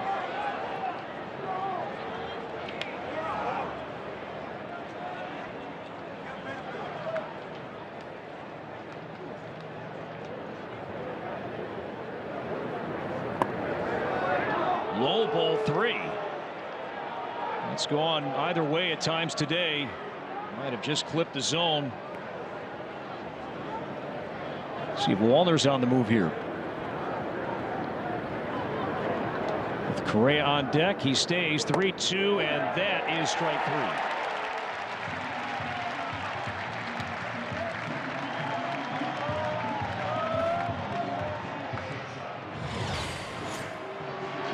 Like he caught Castro looking for something else. Fastball right down Broadway's kind of just locked him up. And he was looking for the slider.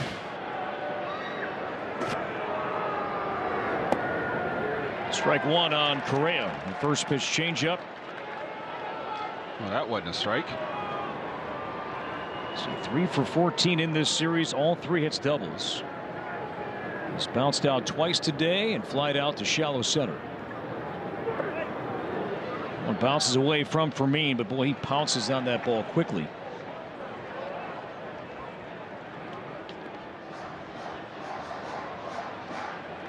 Like a cat.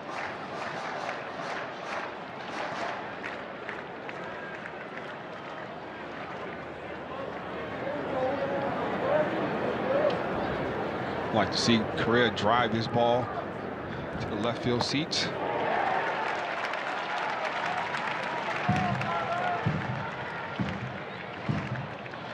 And that was Lynch's changeup. He uses that pitch probably about 12 to 13% of the time. 1-2 on Correa. Wallner dances off the back, stays, and Correa strikes out on a changeup. Twins lead 1. We stretch. It's a 1-run game.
We've got a couple of Golden Gopher greats also here at the ballpark, and both are on press level. Ryan Lefebvre, longtime broadcaster for the Royals on your right, Hall of Famer Paul Molitor, working with Chris on your left, doing radio this week. And Ryan Lefebvre broke Paul Molitor's triples record at the U. And John Anderson, the great 14, saved that baseball because when the Blue Jays were coming to town, John wanted to give the ball to Paul and have Paul sign the ball that broke Molitor's triples record at the U to Ryan himself. And so that was during Ryan's playing days at the University of Minnesota. And sure enough, Paul signed that ball. And Ryan has that baseball in a case at his house. There's a good look at it. Pretty neat story. Ryan Lefebvre broke Molitor's triples record at the University of Minnesota and signed the actual ball for him. Pretty awesome. Cole Sands now pitching 0-2 on MJ Melendez, who's 0 for 2 today. This is the ballpark where Paul picked up his 3,000th career hit. At the time, became the first ever to reach number 3,000 with a triple. Very cool moment. I happen to be so lucky to be there. Melendez strikes out. 1 up, 1 down for Sands. Let's take a look. Hawk, you were here. Yes, I was.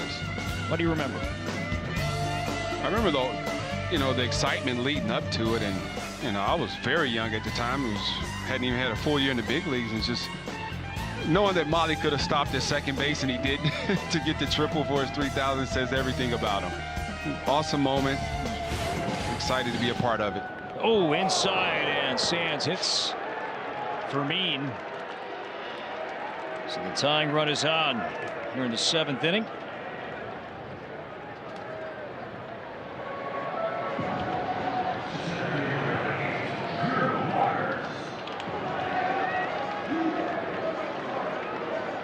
So Fermin looks to be okay. And now Drew Waters. Let's take a look at this first pitch. How about that?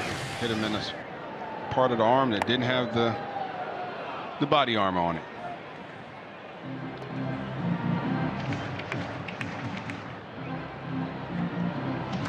Waters' his season debut, 2 at-bats against Ober. He saw Change-up after change-up, struck out twice.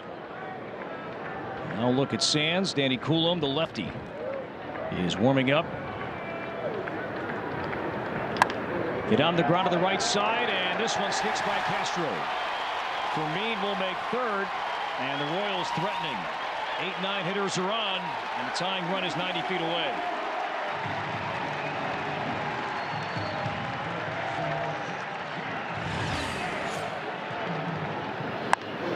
Not a bad pitch by Cole Sands, but just beat that ball right where Castro wasn't playing. He was shaded more into the hole. Could have had an opportunity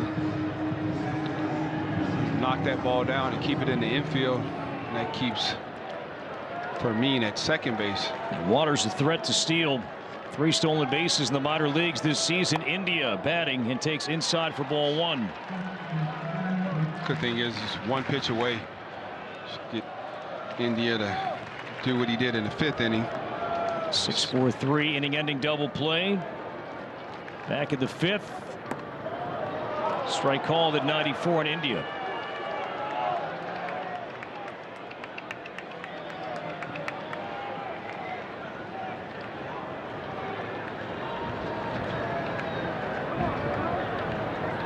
The 1-1. Did not get the call. 2-1.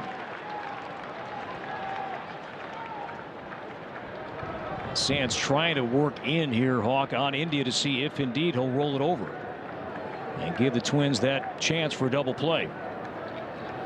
Like that cutter beating it into the ground.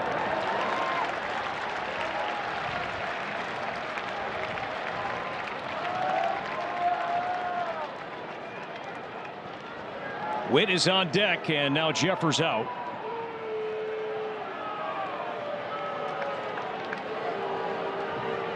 Sands came in at a tough spot here on Tuesday night. He came in, was not warming up after Pablo Lopez hurt his hamstring. He walked Witt, but then retired Vinny Pasquantino. A very long 12 pitch at bat. Strike 2.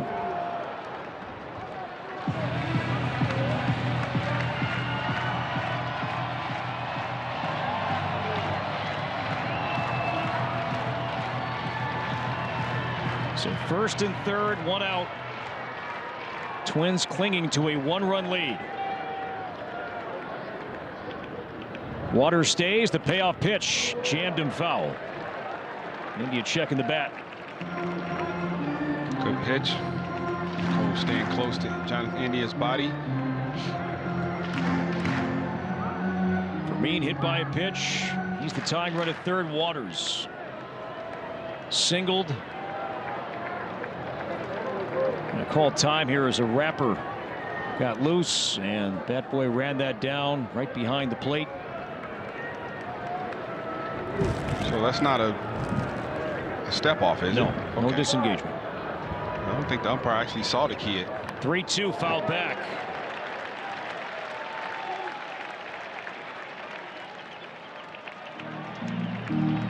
I mean, he just took off running when Cole came to set. Wow.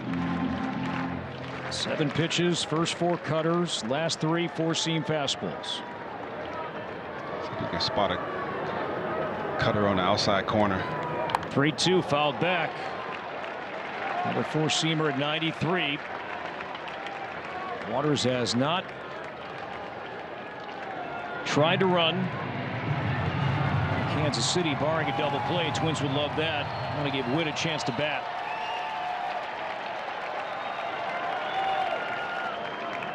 Again the 3-2. Again hit foul. Reaching for the cutter. That cutter clocked at 89 miles an hour. Sands, he threw that last year on average closer to 91. Really good effective pitch for Cole Sands. You can use it against lefties and righties. Get the strikeout. Base hit to left. Fermin scores. Waters will make 3rd base. India ties it up with a 7th inning RBI single.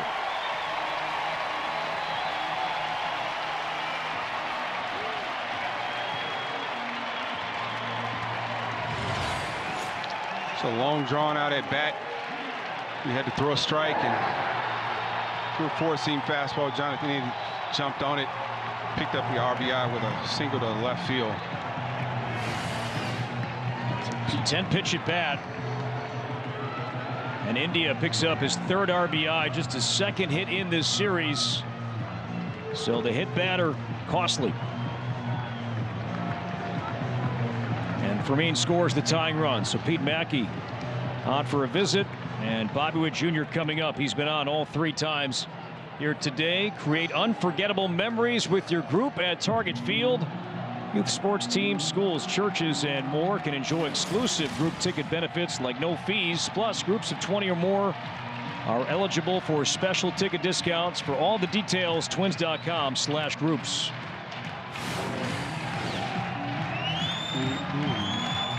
So Witt, a single, a run, a double. He reached his last at bat on a Miranda Fieldinger.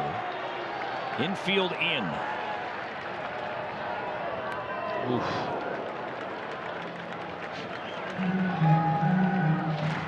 Got a middle in, slightly elevated.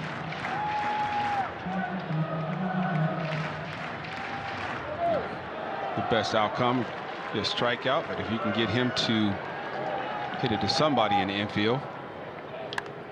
0-2. First earned run that Sands has allowed all year.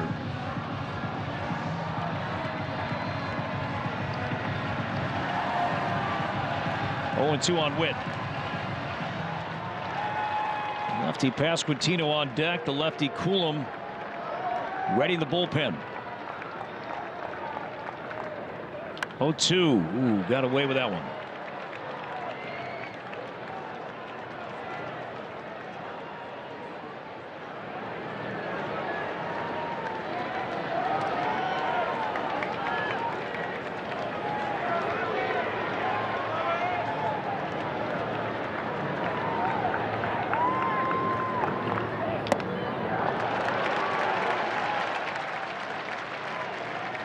You got to try that one to see if you can get him chasing out of the zone.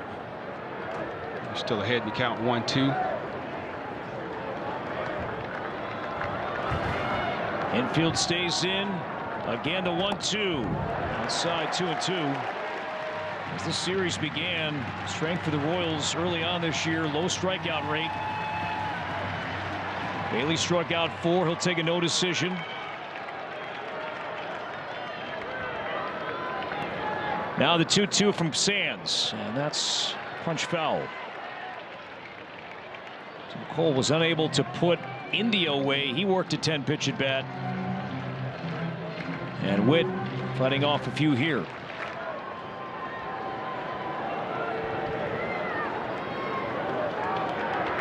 This will be the 7th pitch of this at bat upcoming. 2 balls and 2 strikes. And here it comes from Sands.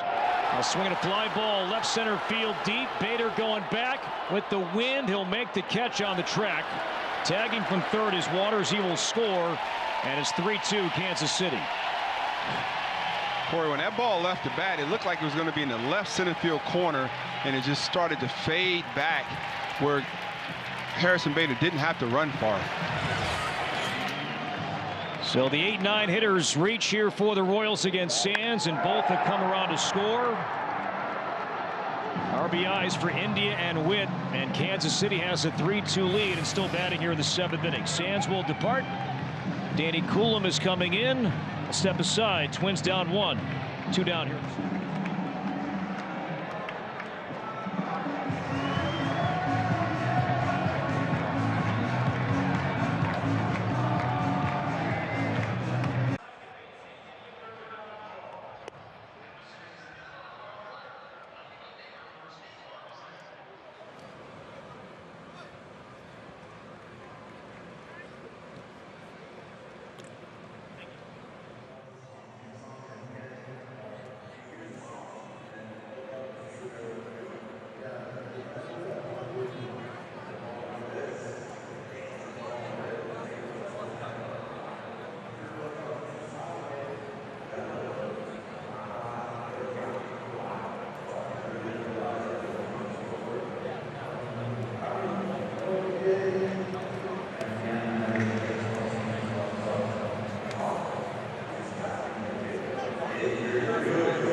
Now, Bobby Witt's been busy today. He is 2 for 3, a single, a double, a run, a stolen base, and an RBI. And with that, the Royals have a 1-run lead. Danny Coulombe on to see Vinny Pasquantino, lefty-lefty matchup with India still at first base, and now 2 down here in the 7th. Coulombe tossed a scoreless 7th inning on Tuesday night. 2 strikeouts. Use this 4-seam fastball, his sinker, his cutter. Pasquantino 1 for 5 against left-handed pitching this season. That's a 1-ball, 1-strike count on Pasquantino. Twins coming up in the 8th inning will have Larnach, France, and Jeffers. And the Royals bullpen is busy.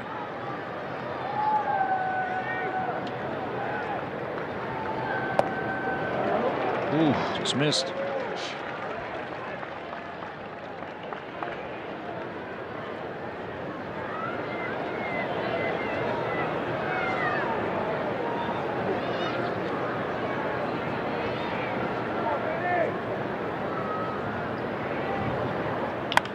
Pasquantino to center. Bader coming in, and Bader will get there to make the play. Inning over, but damage done. The Royals bring 6 to the plate, score twice. Twins down 1 after 7.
Well, the Twins are back at Target Field tomorrow night, opening up fun homestand. 3 with the Tigers, then the Mets come to town. Juan Soto and the Mets in town for 3 starting on Monday.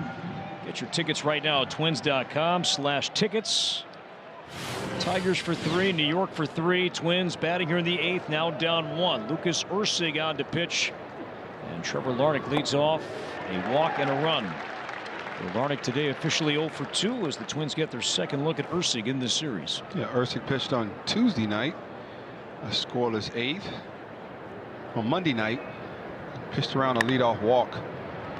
On the ground to third, and Indian throws out Larnach. Well, there's out number 1. Erceg acquired from the A's at the trade deadline last year. Kansas City sent 3 minor league players to the A's in that trade, and Ursig is under team control for a long time. Ty France, a homer today with a walk, tied up there on 97. It's 0-1.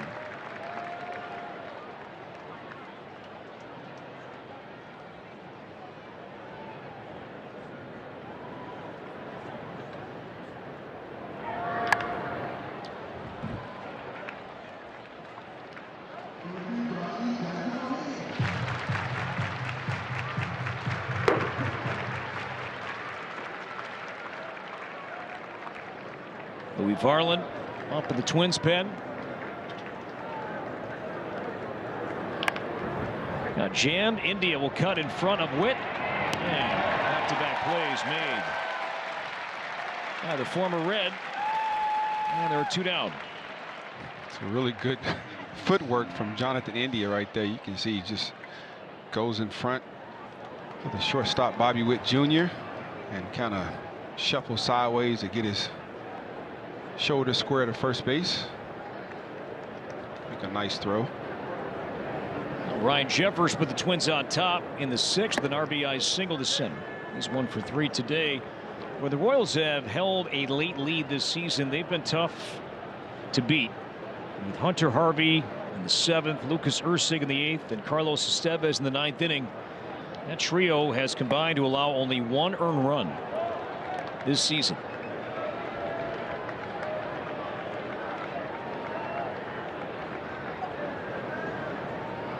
Well, that was a weapon for the Royals when they won the World Series in 2015. That three-man bullpen at the end with Kelvin Herrera in the 7th and Greg Holland the 8th.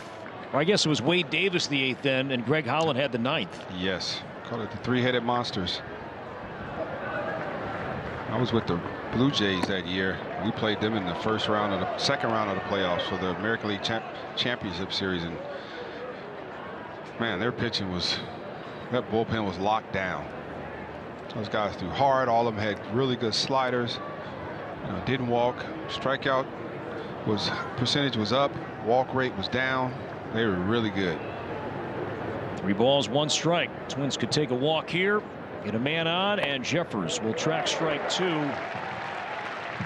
Have to think that Sean Kersey Jr. is ready to pounce if Jeffers can't find his way on. Julian on deck, hoping for a chance to bat. Bases empty, 2 down. 1-run game, 8th inning. 3-2. Perfect time for his first home run this year. I keep saying XCP until it happens. Until it happens. Keep going.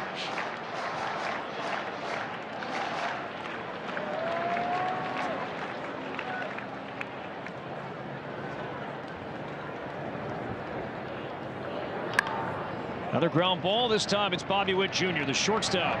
Throws out Jeffers and Ursig. 3 up, 3 down, 3 ground ball outs.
Bottom of the 8th inning.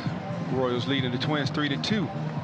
This copyrighted telecast is presented by the authority of the Minnesota Twins and may not be reproduced or retransmitted in any form, and the accounts and description of this game may not be disseminated without the express written consent of the Minnesota Twins, LLC. Louis Varland's been busy so far this season. He appeared in 6 of the team's first 9 games. He'll take over the 8th inning. And start with Salvador Perez and pumps in 99 for a knee-high strike. Making his 7th appearance of the season. Took the loss in this extra inning game on Sunday against the Astros. He's featuring that really good 4-seam fastball, a knuckle curve, a cutter, and a sinker. Varland, good strikeout numbers, 9 strikeouts, 6 innings so far this year, and now 1 and 2 on Perez. Chatting with Louis the other day about this new role that he has and how he's handling arm care maintenance. He says he'll throw every day. He tries to get even on the bullpen mound every day to throw about 6 or 10 pitches. And it's not set that I'm going to throw any one particular pitch, just if there's one pitch that I just don't feel great with, that's one that I might go to work on. Not full effort, but he tries to get on the mound nearly every day. Sounds like he's understanding how important having a routine is. Popped up to shallow left, and Correa out, and Correa backpedaling. Made the play with Larnach closing in behind him. Out number 1.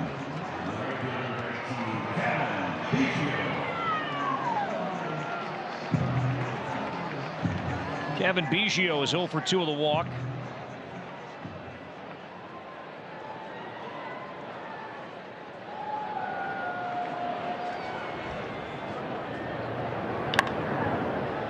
Twins are back home tomorrow night. It's a 7-10 game. That game will be televised on Apple TV+. Looks like David Festa will make his 2025 debut for the Twins, and Reese Olson will go for the Tigers. We're back with you on Twins TV on Saturday. Day game 110. Chris Paddock. And looking forward to seeing Jackson Jobe. He can bring it. Throws hard, righty, big time prospect for the Tigers. He'll start against the Sheriff on Saturday.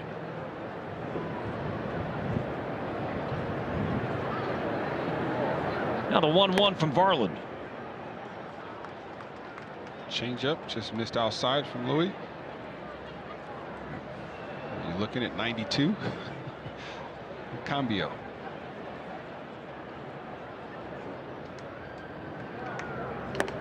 He told me too, Hawk, that he doesn't feel sore, and just the amount of workload that he's had early on, wondering if it's taking any toll on his body. He said no. I said I feel fine. Yeah, there's a walk. Varland now with 3 walks in 6 1/3 innings thrown.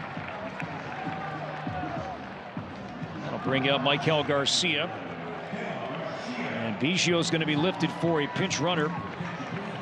And we'll get our first look at a guy that can absolutely fly, as that is Tyler Tolbert. Since his pro debut in 2019, Tolbert has stolen 247 bases. He's only been caught 16 times. And forever the Royals have always had a speed guy on the bench for years. Whether that was Terrence Gore, Gerard Dyson, Dairon Blanco. Blanco's hurt right now, so Tolbert has that role for Matt Cottrero. You named some guys that are blink of an eye fast. Yeah, they have absolutely had that weapon. And throw, and it gets away. And Tolbert, he's at second, and he's going to keep going. Boy, another throwing error from the Twins pitcher. We've seen that sight far too many times here, Hawk, the first 2 weeks of the season. Yeah, it's early in the season, and you usually don't see that many times where errors on the pitchers actually. It looked like he actually had an opportunity to get him. Once that ball gets down in the corner with speed like Tolbert's and Witt Jr., it's definitely going to end up on third base. The infield is in. Garcia 0-1, 0-2.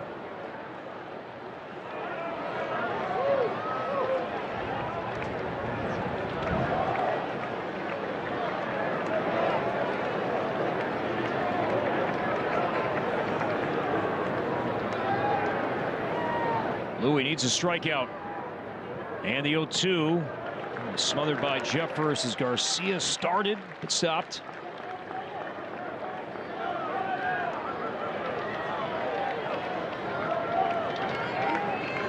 Carlos Estevez, Royals closer, warming up. Twins have the bottom third due up in the ninth. Struck him out. Garland at 99 with a fastball. Comes back and strikes out Garcia after the throwing error, and there are 2 down. Ball had a little extra life at the end, exploded once it got to the hitting zone. You can see Maikel Garcia had no chance. MJ Melendez is 0 for 3. It was late, 99 down, 0-1.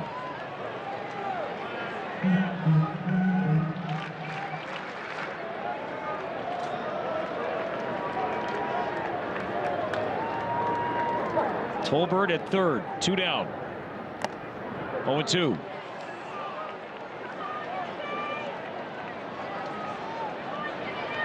Garland has some options here, Hawk, huh? Yes, he does, but it looks like that fastball is exploding in the zone. You got a really good chance to use that pitch again and get the back-to-back punch-outs. 99 drifted away. Do you want to slow a hitter's swing down right now when the fastball has been effective? No, I mean, he wasn't close to the 2 fastballs, so I don't see a need to throw him anything that's going to give him an opportunity. The 1-2 popped up. Playable on the infield. Miranda coming in halfway down the line. He'll squeeze it, and Varland. A walk, a throwing error, but the Royals do not add on. It's a 1-run game, 9th inning when we come back.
Carlos Estevez signed to close games for the Royals. He signed a 2-year contract as a free agent with a team option for 2027.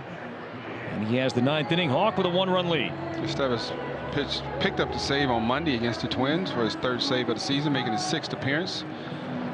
Heavy uses of that 4-seam fastball and his slider to lefties or righties. Will use occasional changeup. Has 1 blown save. He's walked 4 batters in 5 innings. As Eddie Julian on a slider is down a strike.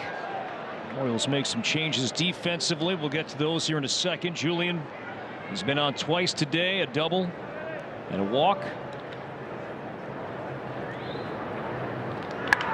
This one cracked to left center field, and Tolbert stays in, now in center, and he makes the play. And Julian flies out to Tolbert, one down. So Tyler Tolbert, after running for Biggio, he's in center, and that moves Waters from center to right.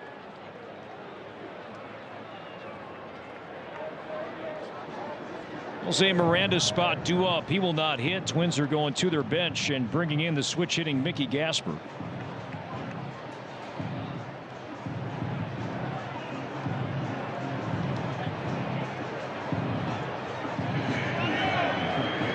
Estevez, last year lefties fared marginally better. Batting average 208, 177 righties. So Gasper seeking his first hit left-handed. His lone big league hit from the right side, and it's 0-1.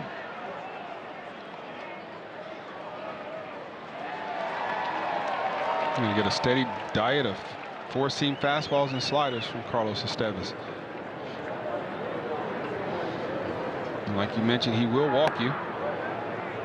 He's shown that so far. And that was part of Mickey's strength. The minor leagues, high on base percentage, roughly same walks to strikeouts. 22.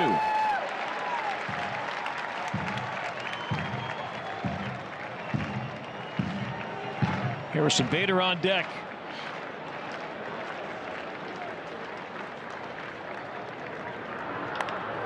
On the ground towards the hole, off the glove of India. The ball trickles into center field, and Gasper is safe, and the tying run is on.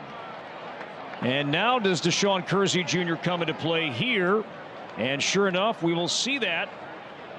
So Kersey will run. Bader is coming up, but Kersey will run for Gasper, and the tying run is on.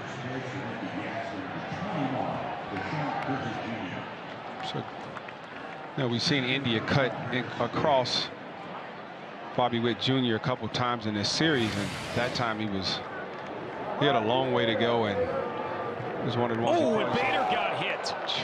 Ouch. 93 up and inside, so Bader will take his base. Well, this is how the Royals were able to take the lead. A hit batter sparked a seventh inning rally, and now Bader gets hit following Gasper's successful plate appearance. So 2 on, 1 out, and Matt Wallner's coming up. I'm liking how this is starting to shape out, Corey.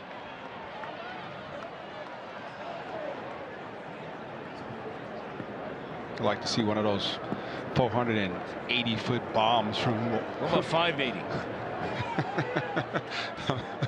I would like to see that also. Josh Gibson-esque power. Great speed at second base, and Kersey the tying run. 1 out, Wallner. He's walked his last 2 plate appearances. Down a strike here in the 9th inning.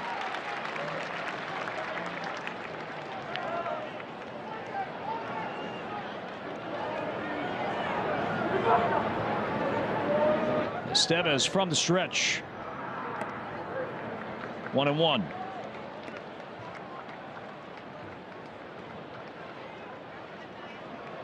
Gasper credited with the base hit. That's Kersey now running for him at second base.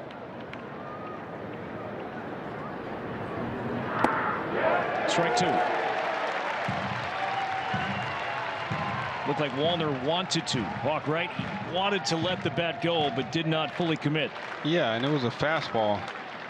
It was slightly elevated, but it probably has more to do with how Estevez's fastball reacts in the zone once he gets to the hitting zone. Now the 1-2 pitch struck him out. Twins are now 1 for 8 with runners in scoring position. And it's up to the all-star Willie Castro with the game on the line. That was another 4-seam fastball, well placed.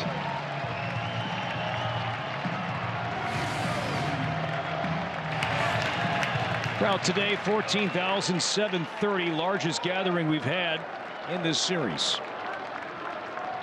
2 on, 2 out, 9th inning. 0-1.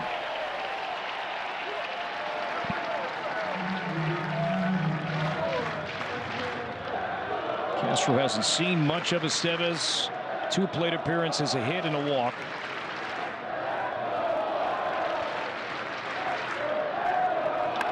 On the ground to the right side, Michael Garcia throws out Castro, and the Royals win the series, take 3 out of 4, and beat the Twins 3-2. Twins had opportunities early and late, but a rough go with runners in scoring position today. Bobby Witt Jr. played a big part in this win for the Royals here today, who take 3 out of 4. 3-2 the final score. Stay tuned. Twins postgame presented by Treasure Island Resort and Casino is next.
tonight in Kansas City as we welcome you to our Twins postgame show presented by Treasure Island Resort and Casino. A winnable game here this afternoon for the Twins. Unfortunately, they see the Royals put up a pair there in the 7th inning, and it's a 3-2 loss for the Twins, who dropped 3 of 4 this weekend in a divisional matchup against their division foes, the Kansas City Royals, as a tough start continues for the Twins. Hi, everyone. Welcome to our Twins post-game show. I'm Audra Martin.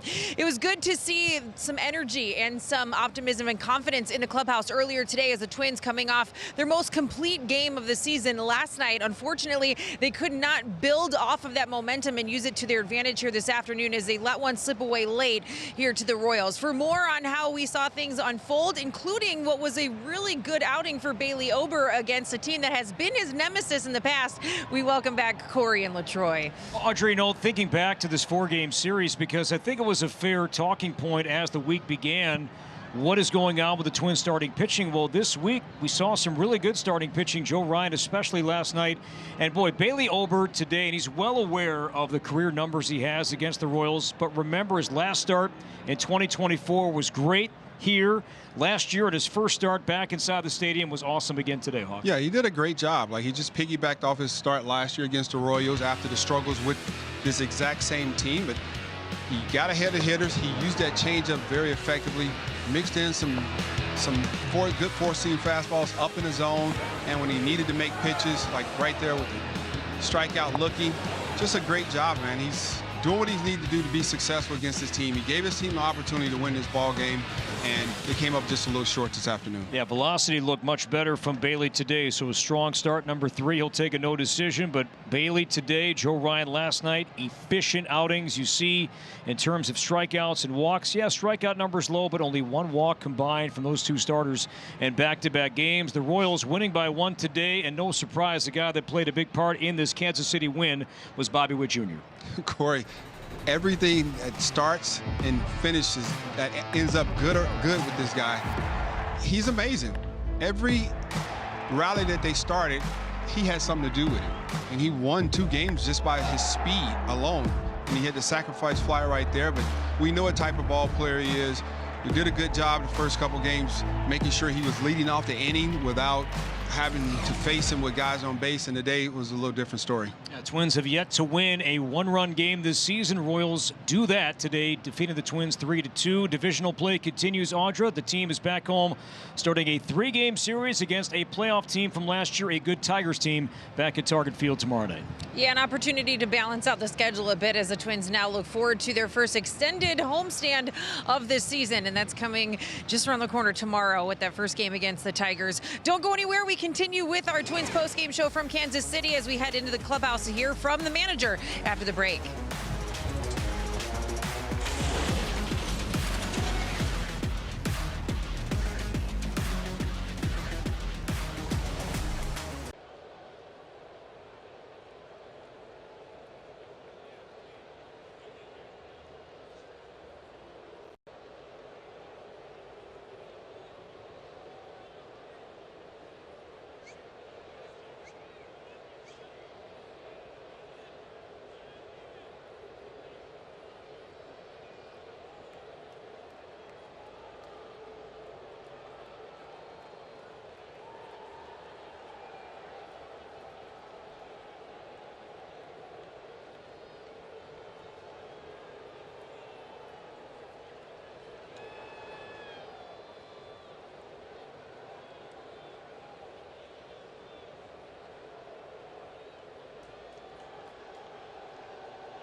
Show is presented by Treasure Island Resort and Casino, Minnesota's destination fun. Welcome back to Kansas City after a tough one for the Twins, falling 3-2 to the Royals this afternoon. Taking a look at our game summary. A great afternoon from Bailey Ober. He allowed a run on 3 straight singles there in the first inning, only to buckle down and end this one with 6 innings of work. Just the 1 run allowed on 5 hits and 4 strikeouts. Good to see Ty France continuing to clobber the Kansas City Royals. He had a home run again this afternoon, so that's home runs in back-to-back games. Bobby Witt Jr., another strong showing. No surprise, one of the best in the biz, delivering for the home team here this afternoon. Let's head into the clubhouse. Rocco Baldelli speaking with the media, starting things off with some complimentary comments, I should say, about today's starting pitcher. Haley pitched good, first of all. And he looked pretty crisp. His stuff as the game went on did tick down a little bit, and that definitely was part of the conversation. But overall, he found a way to, do what he normally does. This is a good outing for him. And in his last 3 outings, I believe, I think the most he's gone is 4 innings or pretty close to that. So. He wasn't going to go out there and, get close to doubling that up as far as how many different innings he was going to take them on. He looked good. He pitched us to a great spot. You can turn it over to our bullpen, which, I maintain is a good bullpen. I mean, guys that can pitch to guys from both sides of the plate, and they have all the weapons to get outs. We couldn't get around the hit by pitch in the 7th. And that run comes around and allows them to get something going. But we have to have crisp innings, and we didn't give ourselves a cushion. So a big part of it is we put a couple runs on the board. Probably should have had a couple more runs on the board, and didn't find a way to do that today. So we had to be pretty fine, and we were going to have to skate around some things when we're trying to hold them to 1 run. You guys, for a second day in a row, see a lot of pitches, a lot of deep counts, get some traffic, some base runners, still not turning that into a lot of runs. How do you kind of square where you're at offensively overall? Well, to be honest, it is a work in progress. I'd be saying something wrong, I think, if I said anything else, because parts of what we're looking for are right in front of us and we're seeing them, and we got to finish the job is what we have to do. So I saw some guys have some good at bats. I saw some guys hit some balls good. The wind's blowing directly in from left field or pretty close to it. So you have to hit the ball good. And we had a couple of guys put some great swing. Ty cuts the wind somehow and hits it out to left. Eddie crushes one to center, doesn't get out, probably gets out easily on a normal day. But had a few good swings. Honestly, though, finishing the job in these innings where we're getting opportunities and getting guys out there is what we need to do. And it's a different ball game. You push 2 more runs across, you put the ball in play, you have another tough at bat and drive another run in. We're right there, and it's an at bat or 2 here or there, but we have to turn those in our favor. Kind of like a awkward slide from Eddie on the. I mean, India made a great play to get it there. Yeah, India did make a really good play. Most of the time in that situation, infielders they lay out, they're spinning. They're not going to throw the ball home. They might look home and pump fake and realize that it's going to take a really good play, and you're going to have to make a good throw on the move to get them, and guys will pump fake and then just take the out at first. That was a good aggressive play by him to carry through with it. Eddie's slide, I think he might have slowed himself down a little bit on that slide, as opposed to just going directly into the plate. But in that spot, we play aggressively. We go on contact a lot. We're going to always do that, and they just happen to make a really good play on the field. Is the bat part of? We can ask Eddie, but was the bat maybe part of the calculus there? I saw it on the replay. I saw that the bat was kind of laying somewhere, somewhere in the baseline, somewhere over there. I'm not sure if the Eddie was looking at that or even realized it was there. But you got to go directly directly into the plate and go hard and not get checked up. We don't need, slot, to go around the catcher or anything like that. It's just directly getting to the plate as fast as we can. That's what we're aiming for. But he may have been out anyway, truthfully. He may have been out by a tick anyway, but I think it would only have helped us. What did you think of the way Bailey settled in after the 3 straight singles there in the first inning? Yeah. In that first inning, Pasquantino's single, I think the ball got kind of caught up in that hard wind and we knew the wind was blowing. We were aware of it. We talked about it. The guys were prepared for it. I think it might have even caught up in that wind. I mean, it was very windy on the field today, and I think that ball got caught up in that wind as much as any today. And I don't want to say it's a play we definitely have to make, but it's a ball we might be able to make a play on. Maybe if we're playing a little bit further in or something like that. But I think we're generally in the right spot. You could see the ball go up and you could see it just catch and just die right in that dead area. So, probably not a lot we can do about it. But it's not like that was Bailey getting whacked around. They just that particular swing just found some space and drove him in. With Cole, do we kind of come to expect perfection almost, and then nobody's perfect? Yeah, I'm fine expecting zeros from Cole Sands. That should be the expectation.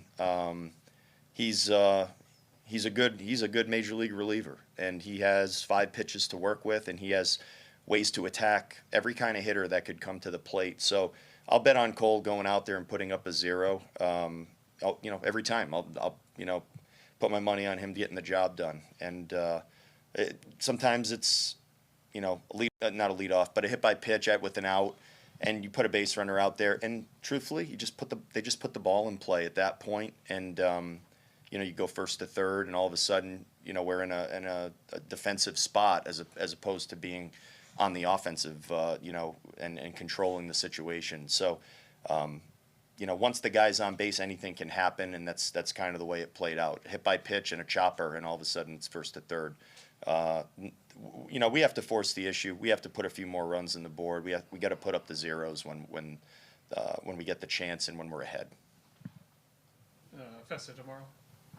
Yeah, we're going to start David Festa. We're going to call up Festa and give him the ball and let him go. Yep. And then you give all the rest of the starters an extra day to the next off day. Yeah. We have a lot of games in a row right now. It's something that we do a couple times a year. Normally, I think it helps our starters out. Sim went 107 pitches last time out, and this decision was made even before the Pablo injury happened. And I think it's something it's a forward-looking kind of get ahead of things move for our starting pitchers. The Twins have gotten 3 straight strong outings from the rotation, and now it will be up to the youngster, David Festa, to keep it going. We'll take a look at the weekend probables when we come back.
a 3-game set with the Tigers. Tomorrow night, it's the return of David Fessa, who squares off against Reese Olson.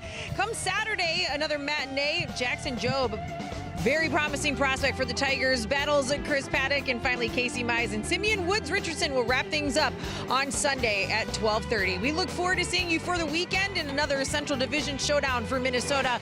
Unfortunately, this go-around and not ending in Minnesota's favor. They dropped 3 of 4 to the Royals, spoiling a great afternoon, the best of the season so far from Bailey Ober, but the Bats not able to pick them up and get the job done. So it's a tough 3-2 loss here this afternoon. We look forward to seeing you this weekend. Once again, for everyone on our Twins TV crew, we appreciate you joining us. We'll see you next time. And Audra Martin saying so long once more from Kansas City.